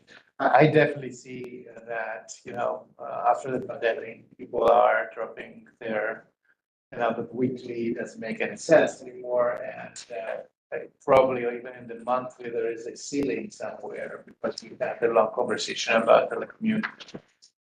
So I've seen other places where they try, and I don't know if we give them any cost to longer term passes, like 6 months passes or annual passes with, substantial higher discount and the ability to have some extra service on weekends, for example. A system where they call their annual pass an Eco Pass, so it's a branded meeting, and it's the discount compared to the standard fare is about 50%, a little bit more than that. And it has the option that in weekends you can take your family up to 3 people with you. So it actually tells you, for a commuter you are, this is your pass, you're the one rider, and weekends you can take the entire family. And I think this is a forward thinking because it really binds, the revenue early in the system and creates an additional incentive. I don't know if we gave any thought to that. We haven't yet, but I would very much like to talk to you more about that. Yeah, sure. I will be- Ms. Bailey? Thank you, Travis, for what you said. You read my mind. Stop it. But anyway, but the other piece, Mark, and then the other piece too, Mark, kudos on what you put, the piece about the 11 to 18-year-olds. That's a community piece also. It's like a rites of passage kind of thing, It's subtle, but that's a good piece in selling it. And my understanding, Mr. Walkinshaw, you confirmed that Connector recently changed it so that I believe kids 12 and under ride for free and kids 13 to 18 can get a bus pass for free at school. So they're doing this roughly. Okay. It's also just kind of a simplicity thing, if you're Mhm. going with your family on a Saturday. Yeah. Having to figure out, how many tickets do I need to purchase? Right. What age? It's just easier to just say. Dogs and free. hamburgers. Yeah, that's good. Ms. Gregg. Yeah, thank you. So my question was, really comment, I guess, to the weekly pass, and I'm glad that we brought up the buying behavior. Sport. So I was just curious if in the future, just for a thought, if we don't never come back to the weekly, it seems like at some point, sort of the scaling and where people, use it for a little bit and then, okay, I'm gonna go and get the monthly. So I just thought that would be a good thing to keep in the back of our mind if we do promotions in the future. We've done the free rides. I think that was great, but I do see a lot of value in the service and, having ridden the train, I paid for it, but I had the money. They don't pay me enough yet. We're working on that. So anyway, I really enjoy it. I think people, once they get on the train, they do enjoy it. And I think that would be a great way to promote it in the future, is maybe using the weekly promotional, something that's affordable for people to try and get them into regular riders, as had kind of happened naturally in the past. Okay, why don't we keep going, Mark? I'm going to hand it over to Alex.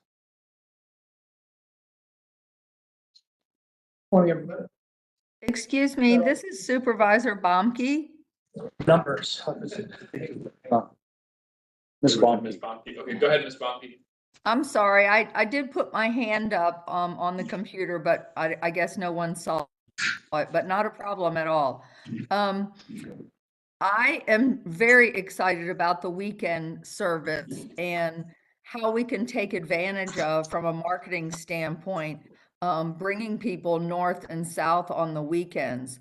Mark, you know how I love historical data, so I really appreciated your 2005 up there to give us perspective.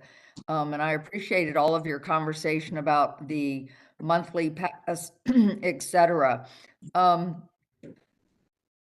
I guess for me, I'm thinking from an economic development standpoint for people coming south, but also I'm thinking, even though like the Fred Nat Stadium is in the city of Fredericksburg, it's a lot less expensive than going to the regular Nats Park in DC. And then, I'm looking at like the Little Dominion Speedway out in Spotsylvania. Things that we have in the southern part, the central part of the state, that maybe we don't have up in the northern part. And I just think that this creates a lot of wonderful opportunities. One thing though that we're going to need to consider is, once you get off the train, if you're in the city of Fredericksburg, that's fine if you're going to stay in the city, but otherwise you're going to have to Uber everywhere because we don't have Metro in our area. So that's something that we're going to have to take into account. The last thing that I just wanted to say, I wanted to reiterate that I heard Mark correctly say regarding the $18.3 million jurisdictional subsidy, that we're putting this out right now. It's not cast in stone. And that is what we are considering, but everything will be subject to public comment. And then I'll look forward to, Mark, some cash flow analyses in the next couple of months and that are a little bit more specific, like you've done for us in the past, not just showing what the CARES Act and the remaining funds we have available, but actually how it all tracks out based on our revenues and expenses. So that's all I have. Thank you so much. Okay, anything else? All right, go ahead. You're up. And just before I started on my own slide, I was going to give a little tiny bit of history about the weekly pass, since I go back about as far as anybody does at VRE. One of the big reasons we implemented that weekly pass in the beginning was to reduce the validation abuse on the Scheidenbachmann system on the platforms. As mobile has been so successful, that's really not much of an issue anymore. So just to add a little piece to Mark's. So what I've got for you is mostly a lot of data. For just to remind everybody, the fiscal year 24 approved budget expected an average daily ridership of about 10,000, with an average fare of about $11.50, which would net into a $29 million in fare revenue. We now have the final numbers for 23. So our average daily ridership at the end of 23 was 5,866, and our average fare was around 10.20 in June. This is something we will probably need to address as part of the amended budget in December. Our hoped for return to ridership was a little bit overly optimistic. So we've taken that and some effort from our planning folks into consideration for fiscal year 25. We're looking at least at a preliminary ADR of 8,500 a day and 1,000 on Saturdays. There will definitely be more work to go on both of those numbers, just to assure you. And an average fare of $10.50, which includes the 5% fare increase. This is a net of $23 million in fare revenue. So. That's it. I'm done. Thank you. Good night. Mic drop. John, help me out, bro. Thank you. Wrong button. So I thought this would be a really good way to visually show that, the ridership estimations. The line is where we've been. And just to point out, the spike there was fare-free September. The 10,000 number, I think you can see pretty clearly from here, was, again, a little bit optimistic. The 8,500 number is much more in line with the trend line of where the ridership growth since the return of, in the start of the COVID and return of service has gone. So just want to give you that. This is the impact of fare revenue when things change. So I think this is really one of the more informative things. For every extra 100 people we get in ADR, that accounts for $260,000 in revenue. For every 10 cents in the average fare, $210,000 in fare revenue. So as we work through these estimates and do our work over the next couple of months, this is the impact those changes in ADR and the average fare estimation will have on overall fare revenue. So staffing, we talked to you at the last couple of meetings. This was something we evaluate. The preliminary budget currently includes 3 new FTE positions, a facilities maintenance position, an IT support position, and an administration support position. This is something, again, just to remind everybody, this is the ask stage of the budget. So our department staff have submitted their budgets to us with what they would like to have. For the next 2 months, Mark, me, Rich, and the department heads will all meet and cover these needs and see if they are valid, to see if they are cost effective, to see if there are ways we could fill these needs with other methodologies. So this is where we're starting now. And I've given you again the history. He's at the bottom. Over time, just to sort of show the growth of the organization over time. You know, just to point something out here, having been in accounting for as long as I've been, you know, the administrative burden on VRE continues to grow every year, regardless of just our budget level. Just meeting all our needs, paying our bills, getting our grants done, all of that continues to increase year over year. And VRE is a pretty small organization. So part of our need for FTEs is to make sure that we're doing all the things behind the scenes correctly, as well as upfront in operations with customer service to be an excellent organization. Just to give some history on that. All right, so the expense drivers. You know, again, the costs here reflect very early estimates for the Saturday service implementation.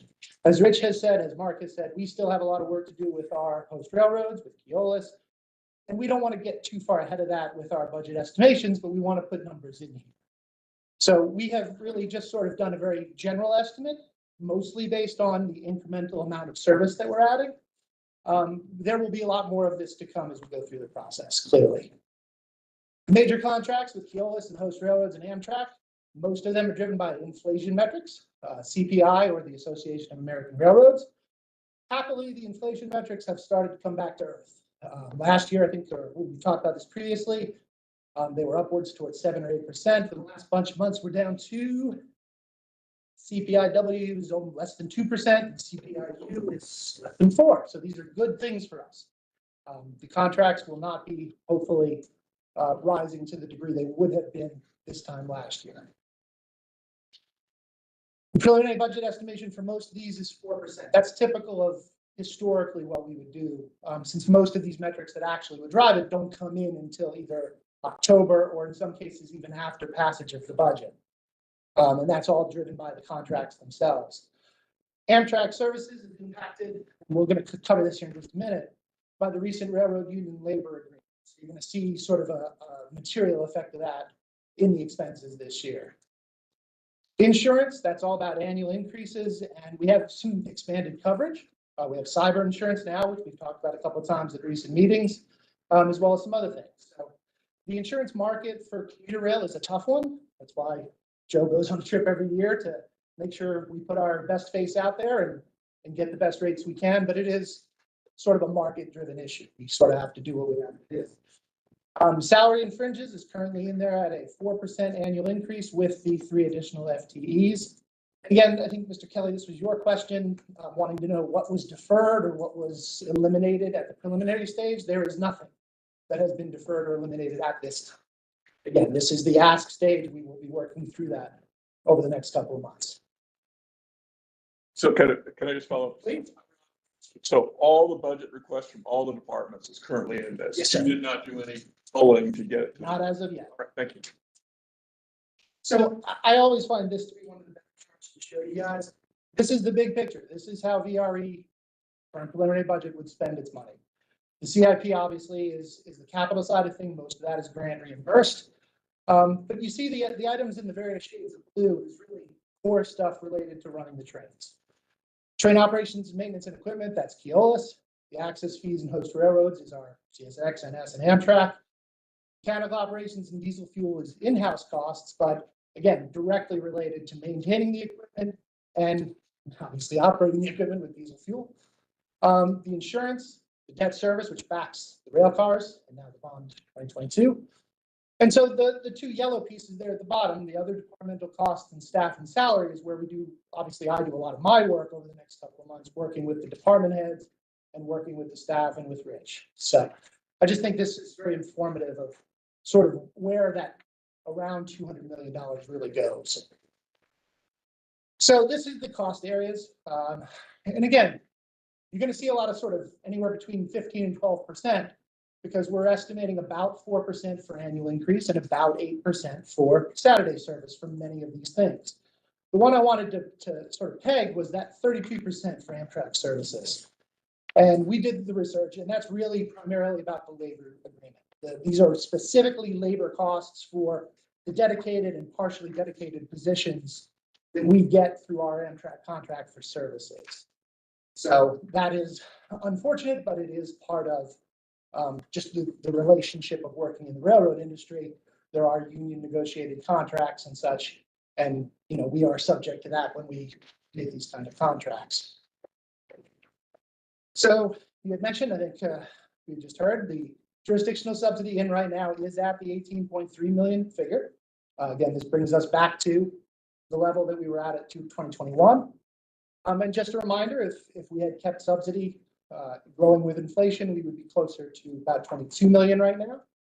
And I think it always serves to remind that the costs that we incur at VRE are driven by the service, not by ridership. So we're going to incur those costs if we operate the service, regardless of the ridership level. Commonwealth funding, we've talked about this, I think, a couple of times now. Fiscal year 24 is the final year that we're in the merit program, where I believe we were the only rail entity with a bunch of bus entities, so sort of left us out. We've moved to the get 3.5% of the Commonwealth Mass Transit Fund. This is dedicated amount. Unlike previously, where we would get a subsidy directly paid and reimburse a bunch of things, this one fund is going to cover both the operating subsidy amount and our capital grant matching. So our estimations right now is about $16 million for fiscal year 25. The current split is 7.9 to operations and 8.1 to capital. That will assuredly change as the capital program goes through its review over the next 2 months, and probably will shift a little bit towards the capital side. Let's see here, and with that, please.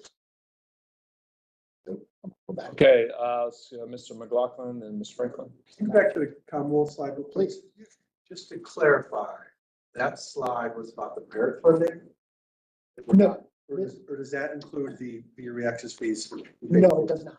Okay, we're just saying that we're no longer in the merit program. We're getting that dedicated percentage, but that is totally distinct from your access. That's a good point. Because I addressed it before, I don't want people to be confused. Okay. Yeah, I mean, that's an excellent point. Access fee reimbursements and debt service reimbursements is separate still from this.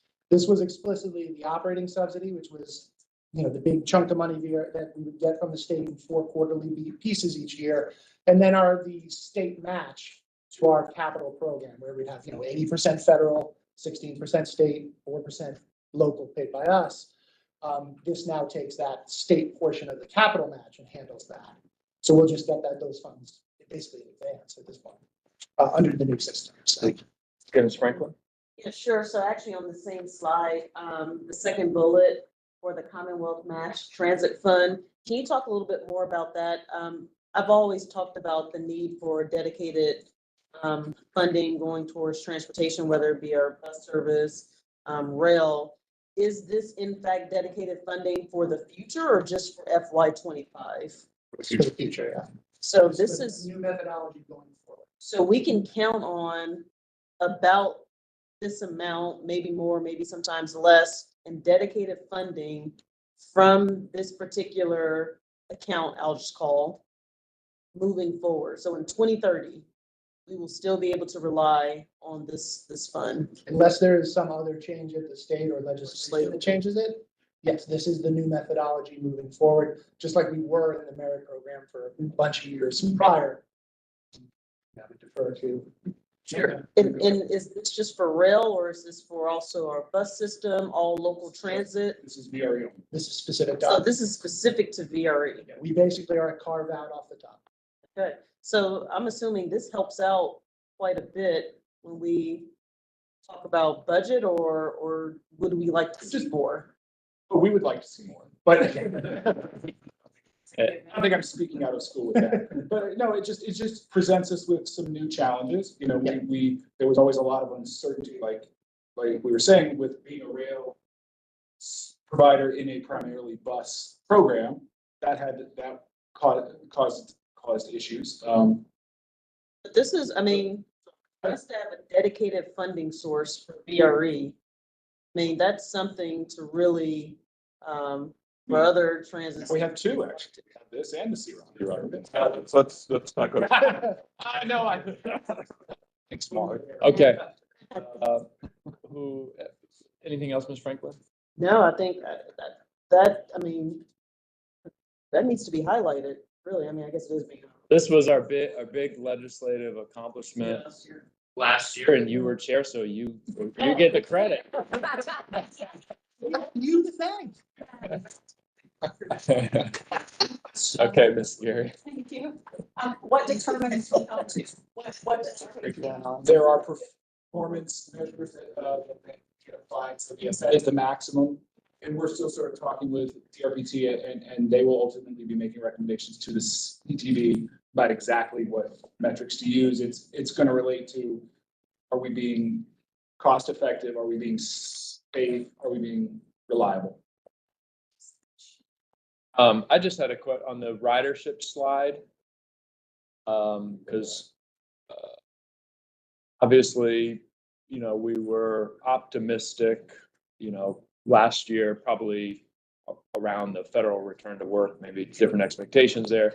And so did you get to 8,500?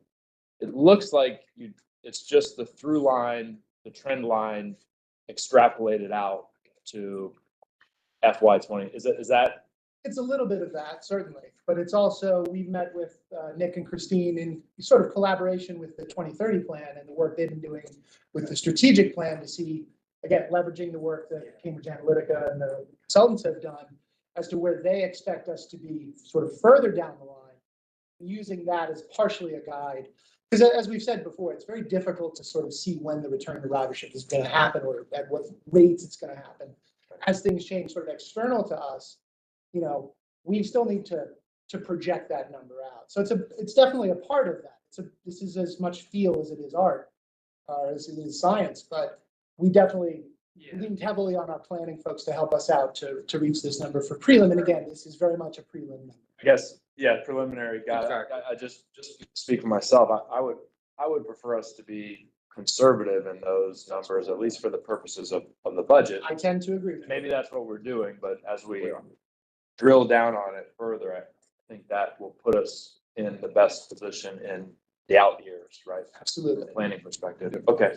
Did I see Mr. Campbell? I get this question often. But what happens after fiscal year 25, pandemic relief? So can you elaborate a little bit how this budget accounts for? So that's actually the final slide we have, and Mark was going to handle that. Yep, just momentarily. Just one. But yes, that's very much a key point that we're going to touch on. Okay. And I will wait for the. Okay, why don't we do that slide and then we'll open it up for. So this is the one that I believe Ms. Blomke was looking ahead at. So as we mentioned, we have pandemic relief money coming out of 3 different pots: CARES, the rescue plan, and CRISA. CARES in the light blue there has been entirely drawn from FY20 through FY23. The rescue plan money, that's what we're drawing on now in the current year, fiscal 24. We are projecting approximately 35 million right now that we'll draw on that for 24. And then the sort of light green above that is the 38 that we're currently have in the preliminary budget for 25. And then the orange is sort of how much we would have left after 25. So the rest of the rescue plan and all of CRISA. And this is the last slide because really the pandemic relief is the residual of all of the decisions that we're making before that. Whatever we decide as far as adding service, changing fares, all these other things, gap that we have at the bottom right now while we have the pandemic money is filled by that. And it's really a dollar for dollar kind of thing. If we can cut expenses by $1, we have $1 more to use on the pandemic relief. And I just want to acknowledge the comment that Ms. Blomke made. When we come back either in October or November, we can dig into this in a little more of a year-by-year basis. Okay. Questions or comments? And again, just as a reminder, the vote on this action item is to refer the preliminary budget, not an expression of our support for every number that's in the budget, but it's to refer the budget for the commissions and then the jurisdictions to provide input, and we'll continue to have our own conversations about it. So any other? Okay, there's a motion and a second. Any discussion? Motion? All in favor? Any opposed? Any abstentions? The motion carries. Thank you guys, appreciate it. Next, we have, Rich, there's an information item on the spending authority report. Anything to share there? Just if you have any questions on the spending authority report, of course, it spans 2 months because we didn't have a meeting last week. But pretty routine stuff, if you will, in the form of task orders, purchase orders. Once again, whether you have questions now or even later, if you want to get back with me, glad to answer those. Okay, great. As I mentioned, we do have a closed session. Ms. Bagley. Pursuant to the Virginia Freedom of Information Act, section 2.2-3711.a(7) and 8 of the Code of Virginia, I move that the VRE Operations Board convene a closed meeting for the purpose of consultation with legal counsel and briefings by staff concerning probable litigation where discussion in public could adversely affect the negotiation posture of the board, and for consultation with legal advice concerning a specific legal matter requiring the provision of legal advice. Second. Hey, it's been moved and seconded. Any discussion on the motion? Clerk will, So, Ms. Bailey, No. there's no discussion. The clerk will call the roll. Here, yes. Ms. Bailey. Aye. Plumkey. Yes. Ms. Franklin. Aye. Gary. Aye. Mr. Hayes. Aye. Thomas. Kelly. Yes. Clark. Aye. Mr. McLaughlin. Mensing. Aye. Mr. Stewart. Just make a note, Mr. Stork, I think is gonna need to leave. Mr. Stork's gonna need to leave. He should leave before we go into closed session. It makes it neater. Okay. Yeah, so Mr. Stork. Thank you. Okay. All right. Aye. Motion carries. Let us know when we're ready. I don't, will Ms. Baumke be able to hear us with that? Well, that's what we're gonna test here real Okay. quick. Okay. Yeah, I think we'll probably turn it off once we get started. Well, that's what I thought. Yeah. Shut the doors and maybe if we could chill this down just. I've been watching it over here, figuring if it hits 80, it's probably not. Yeah. And it's at 79. Yeah.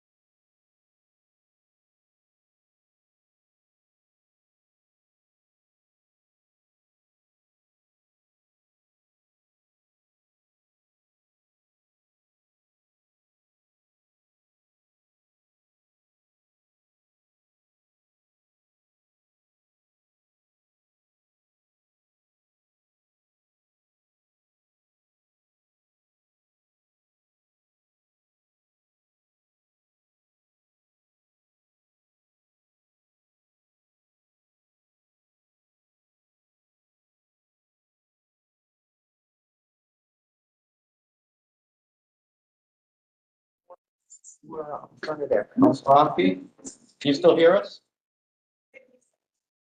Yes, I can. Thank you. We're good to go.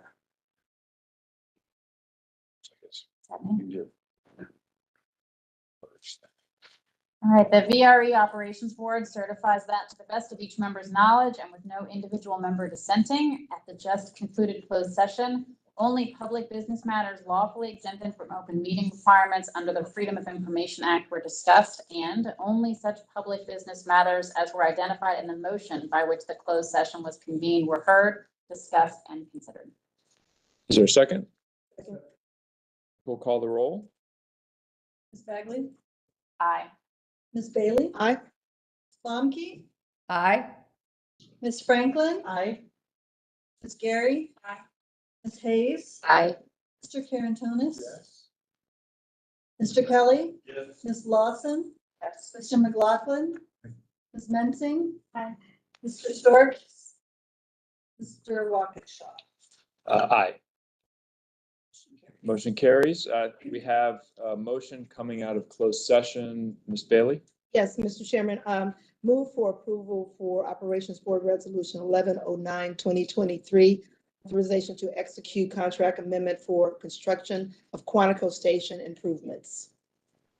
Is there a second? It's been moved and seconded. Discussion. I'll just note, I think it's the board's intention, as you can read in the resolution, that we're authorizing up to $1,432,478. I'll emphasize the up to, and it's our expectation that Rich and the staff will engage in very serious conversations with a contractor to ensure that VRE's interests are protected. That expresses the will of the board based on our conversations. Any other discussion on that motion? Why don't we go ahead and roll call vote, Madam Clerk? Ms. Bagley. Aye. Ms. Bailey. Yes. Ms. Plumkey. Yes. Ms. Franklin. Aye. Ms. Gary. Aye. Ms. Hayes. Aye. Mr. Carantonis. Mr. Kelly. Yes. Ms. Lawson. Aye. Mr. McLaughlin. Ms. Mensing. Aye. And Mr. Waukesha. Aye. The motion carries. That brings us to Operation Board Members' time. And why don't we start with Ms. Bagley? Just I hope to see others at the VRE. Mr. Carantonis? I will be at the tour. Awesome. Yes. Mr. Chairman, just like to thank my colleagues for the support in our last resolution. Have a good weekend. I will announce that this Saturday is the Hispanic Heritage Festival over in Manassas, and Amazon is a major sponsor of that. So if you're going to be hanging out, it's a Metz Middle School. It kicks off Hispanic Heritage Month, and so we'll be celebrating that for the next 30 days at Amazon Festival. Mr. McLaughlin. Pass me by, but the state is also holding rail safety events in other locations. Secretary Miller, Transportation Miller will be out next week with Chair DeBrule from DRT, Teacher Sadler, and others. So we're doing other things around the Commonwealth as well. It's very important to us. And I thought when he said Saturday, it was going to mention Tennessee, Florida. Yeah. Of course, I go there. The pan's so full. Got nothing now. Pass. Okay, and I'll pass. Look forward to seeing everyone at Clifton Day. Oh, Ms. Bomke, I'm sorry. Anything for board members' time? The only thing I'd like to say is while I didn't weigh in on it, I'm really happy that you all had a discussion about the fact that somebody dies every 3 hours with the train, and it will be very interesting to see how we move forward in trying to help move the needle on that issue. Thank you. And I think it was every 3 hours, a car or person is struck by a train. Obviously, terrible statistic, and we're very proud to be part of the effort to address that over time. And with that, we're adjourned. See everyone next month, and the legislative committee will meet right here by Mr. Carantonis in 2 minutes. I think she thought everything. Sometimes, like we've actually sort of crossing, people have got out of. That's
Good. We are in session, the legislative committee of the VRE operation. Uh, So I just want to let you know, Mr. Hardy, Hi, Ms. Bumpkin, I can hear you, I hope. I hope you can hear me too. She leave? I will move over there. Further and closer to closer to a microphone here. There you go. Is that better? Probably, yes.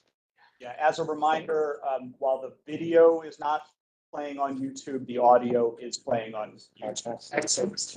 So, VRE staff was so kind to distribute a list of legislative items. And I will just call up to you folks to go through them, to just recite what is new and what is, legacy, and go from there and see what the procedure will be. I understand that these items are looking forward to the next session of the General Assembly, right? And Right, on the state side, preparation, right, the state state side. side it is, the federal side sort of immediately after it's passed, we would be working on. I hope everybody has a copy of these two-page document. Okay. So let's get started. All right, I'll start on the federal side.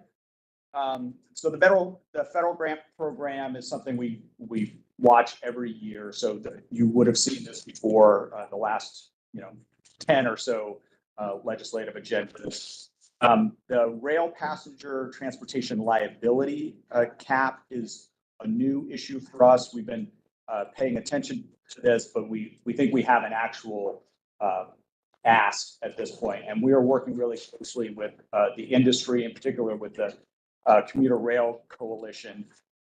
Every 5 years, this cap goes up, and the implementation for that has been 30 days. They basically put it out in the Federal Register, and 30 days later it goes into effect, which means every commuter rail agency in the country is scrambling to get this new amount of commuter liability insurance. That's really hard on all of us. It's just all of us are going out and trying to getting it once. It's already a very tight market for this type of insurance.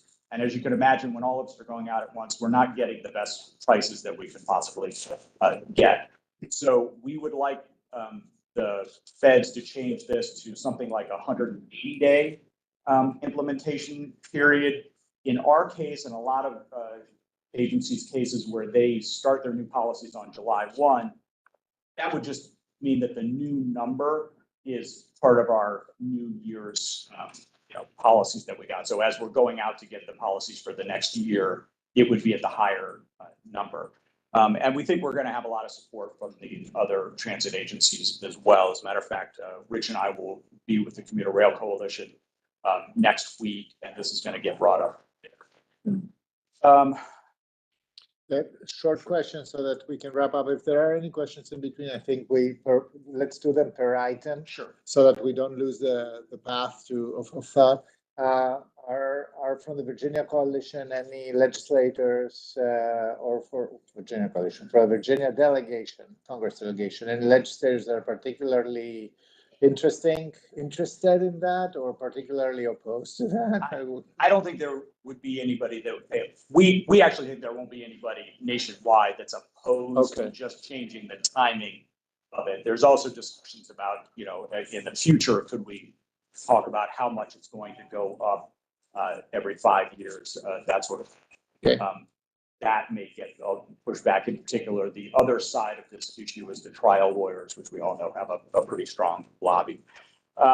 Any questions on that? No. Right. Okay, let's move along. So the Infrastructure Investment and Jobs Act, again, this is something that's been on there since the act went into effect for us to just keep an eye on that. Regulation and rulemaking, same thing. Every year we keep an eye on what's going on up on the Hill and at the agencies. STB, this is something that we watch every year as well. This is in particular to us. So, the Surface Transportation Board has the authority if there's an issue between railroad, two railroads and they can go to the STB and they act as the adjudicator on that. The exception to that is on the Northeast corridor. The STB does not have authority in the Northeast corridor. And where we are always concerned about that is if the Northeast corridor was extended down to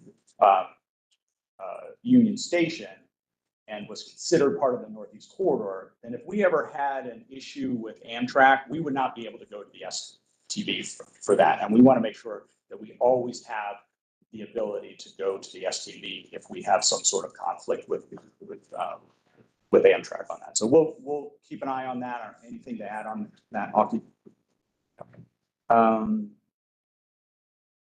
Federal workforce, we did add a little bit to this.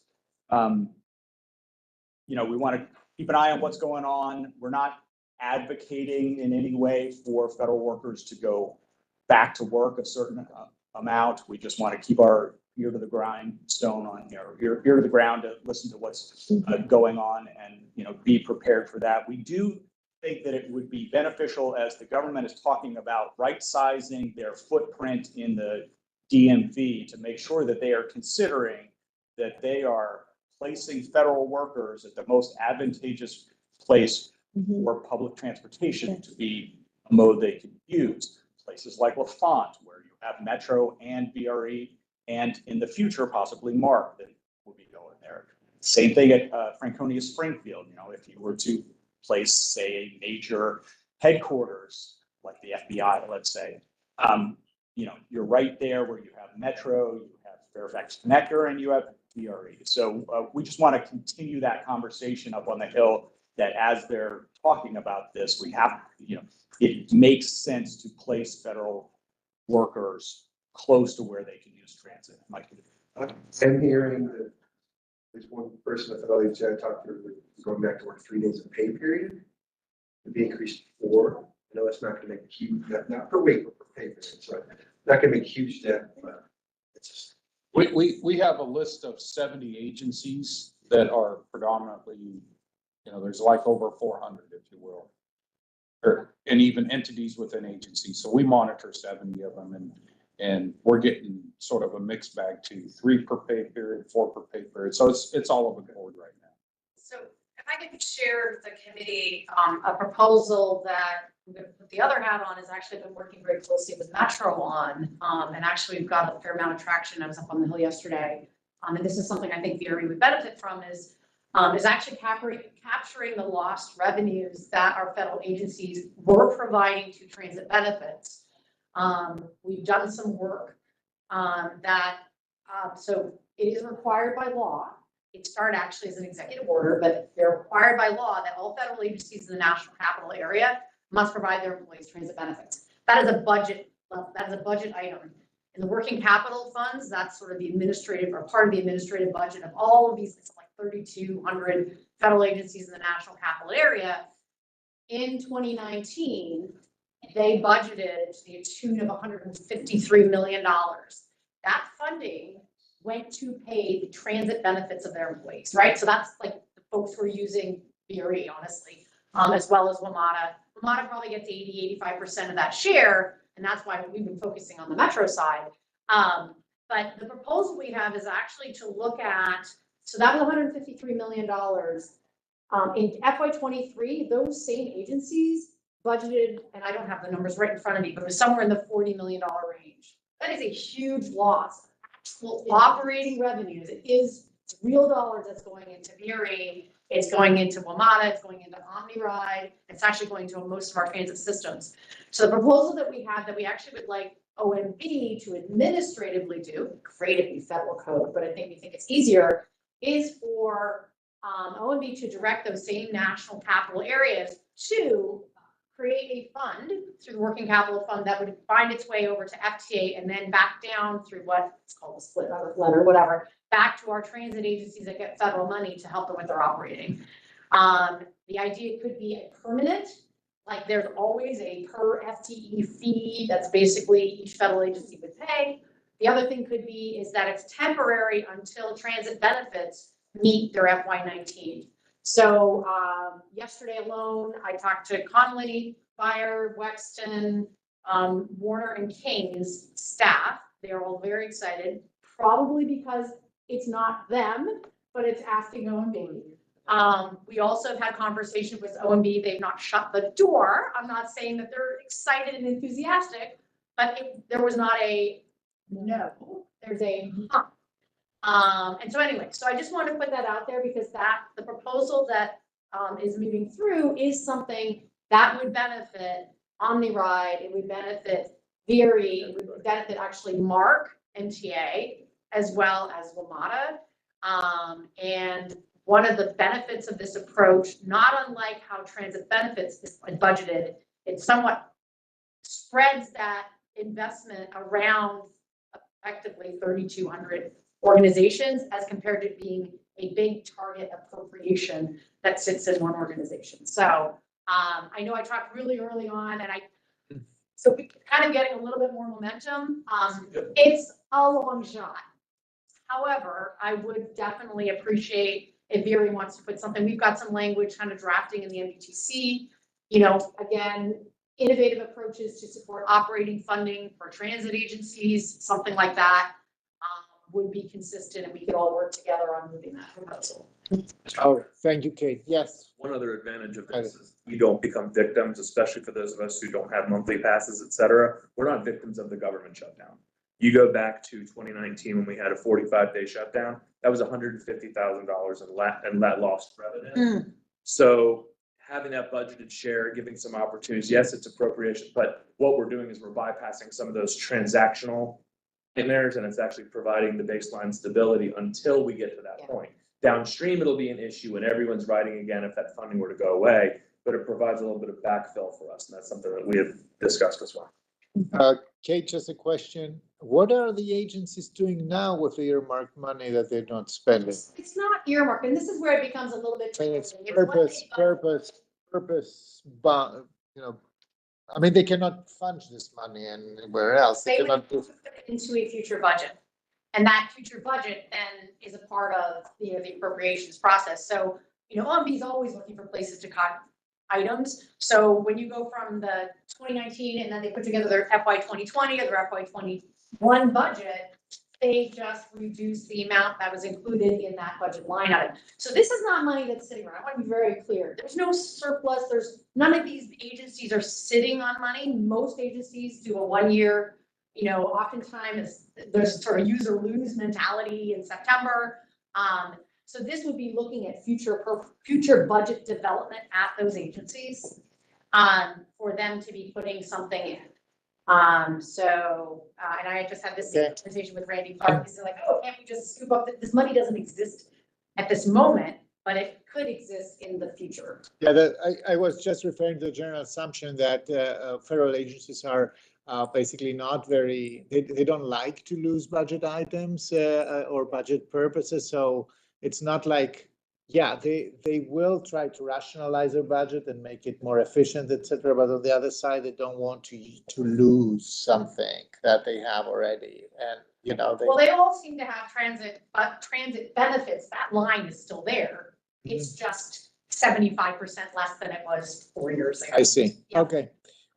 So keeping an eye on that, this is a very important part of collaboration also with MADA effort. They cross because they reside in the same, money bucket. Okay. So if it's the sense of the committee, I'll work with Kate and get some language to add on. Yes.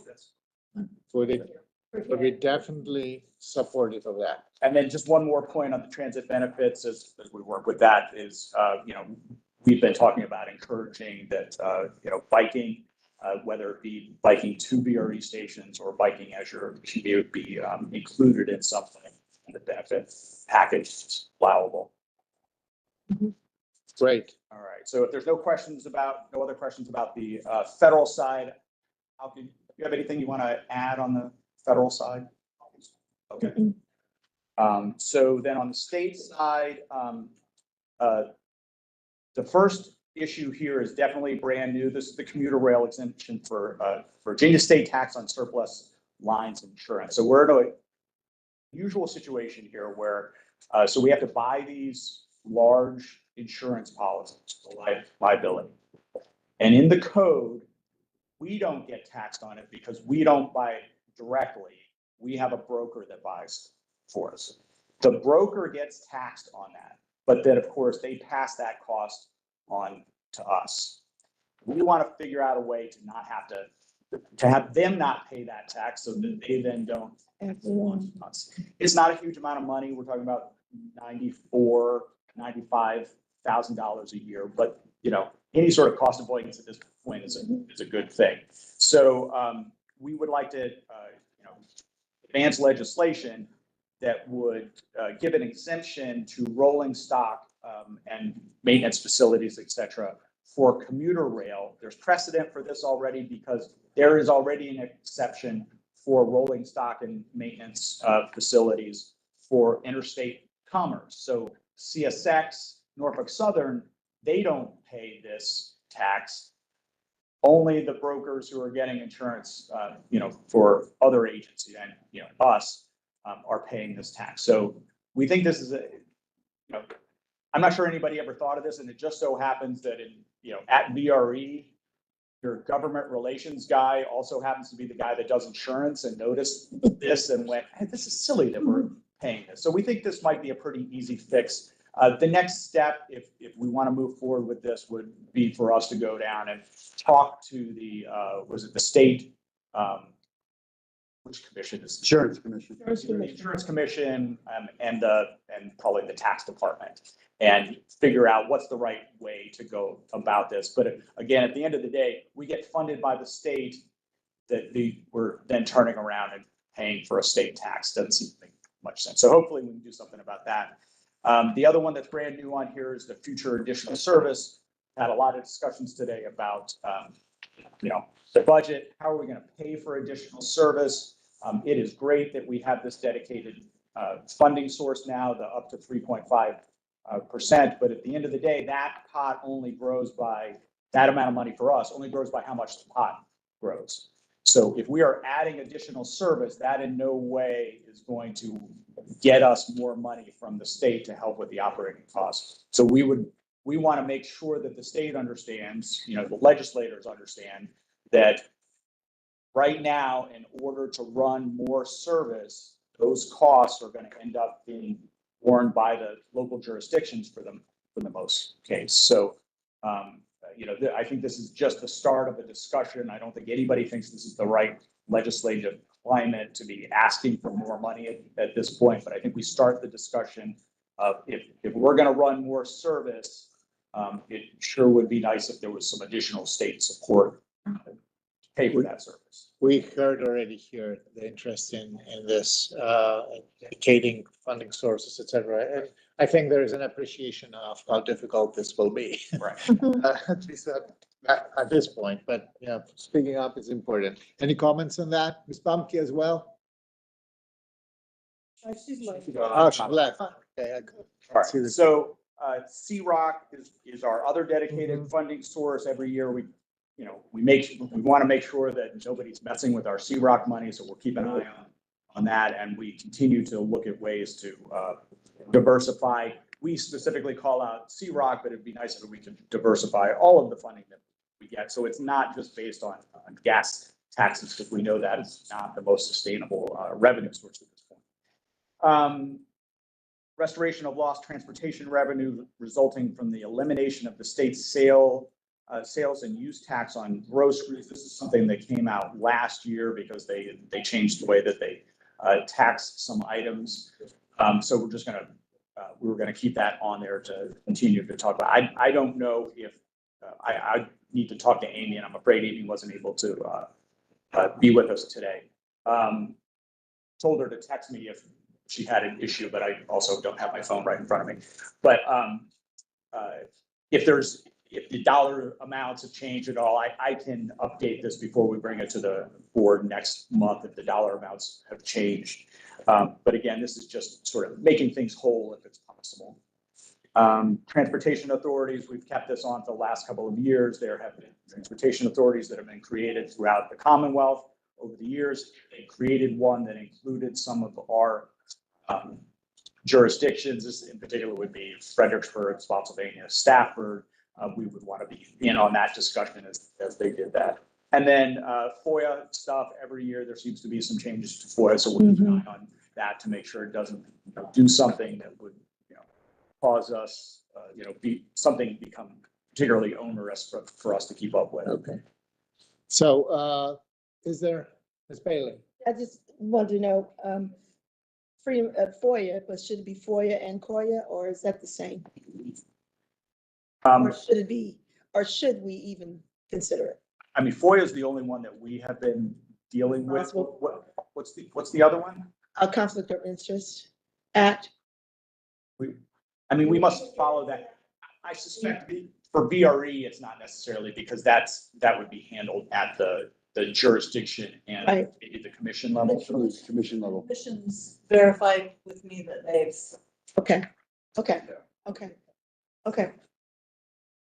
Okay. Any other comments, any other input for this session of this meeting? Thank you again for all the work. Both on the federal and the state side, we will continue to monitor that. If any member needs to have something on this list, just email me or give me a call. It's very easy. You know where to find me. So I was just saying real quick process. Yeah, process wise. So the next thing that would happen is we would bring this as an information item to the board next month. Okay.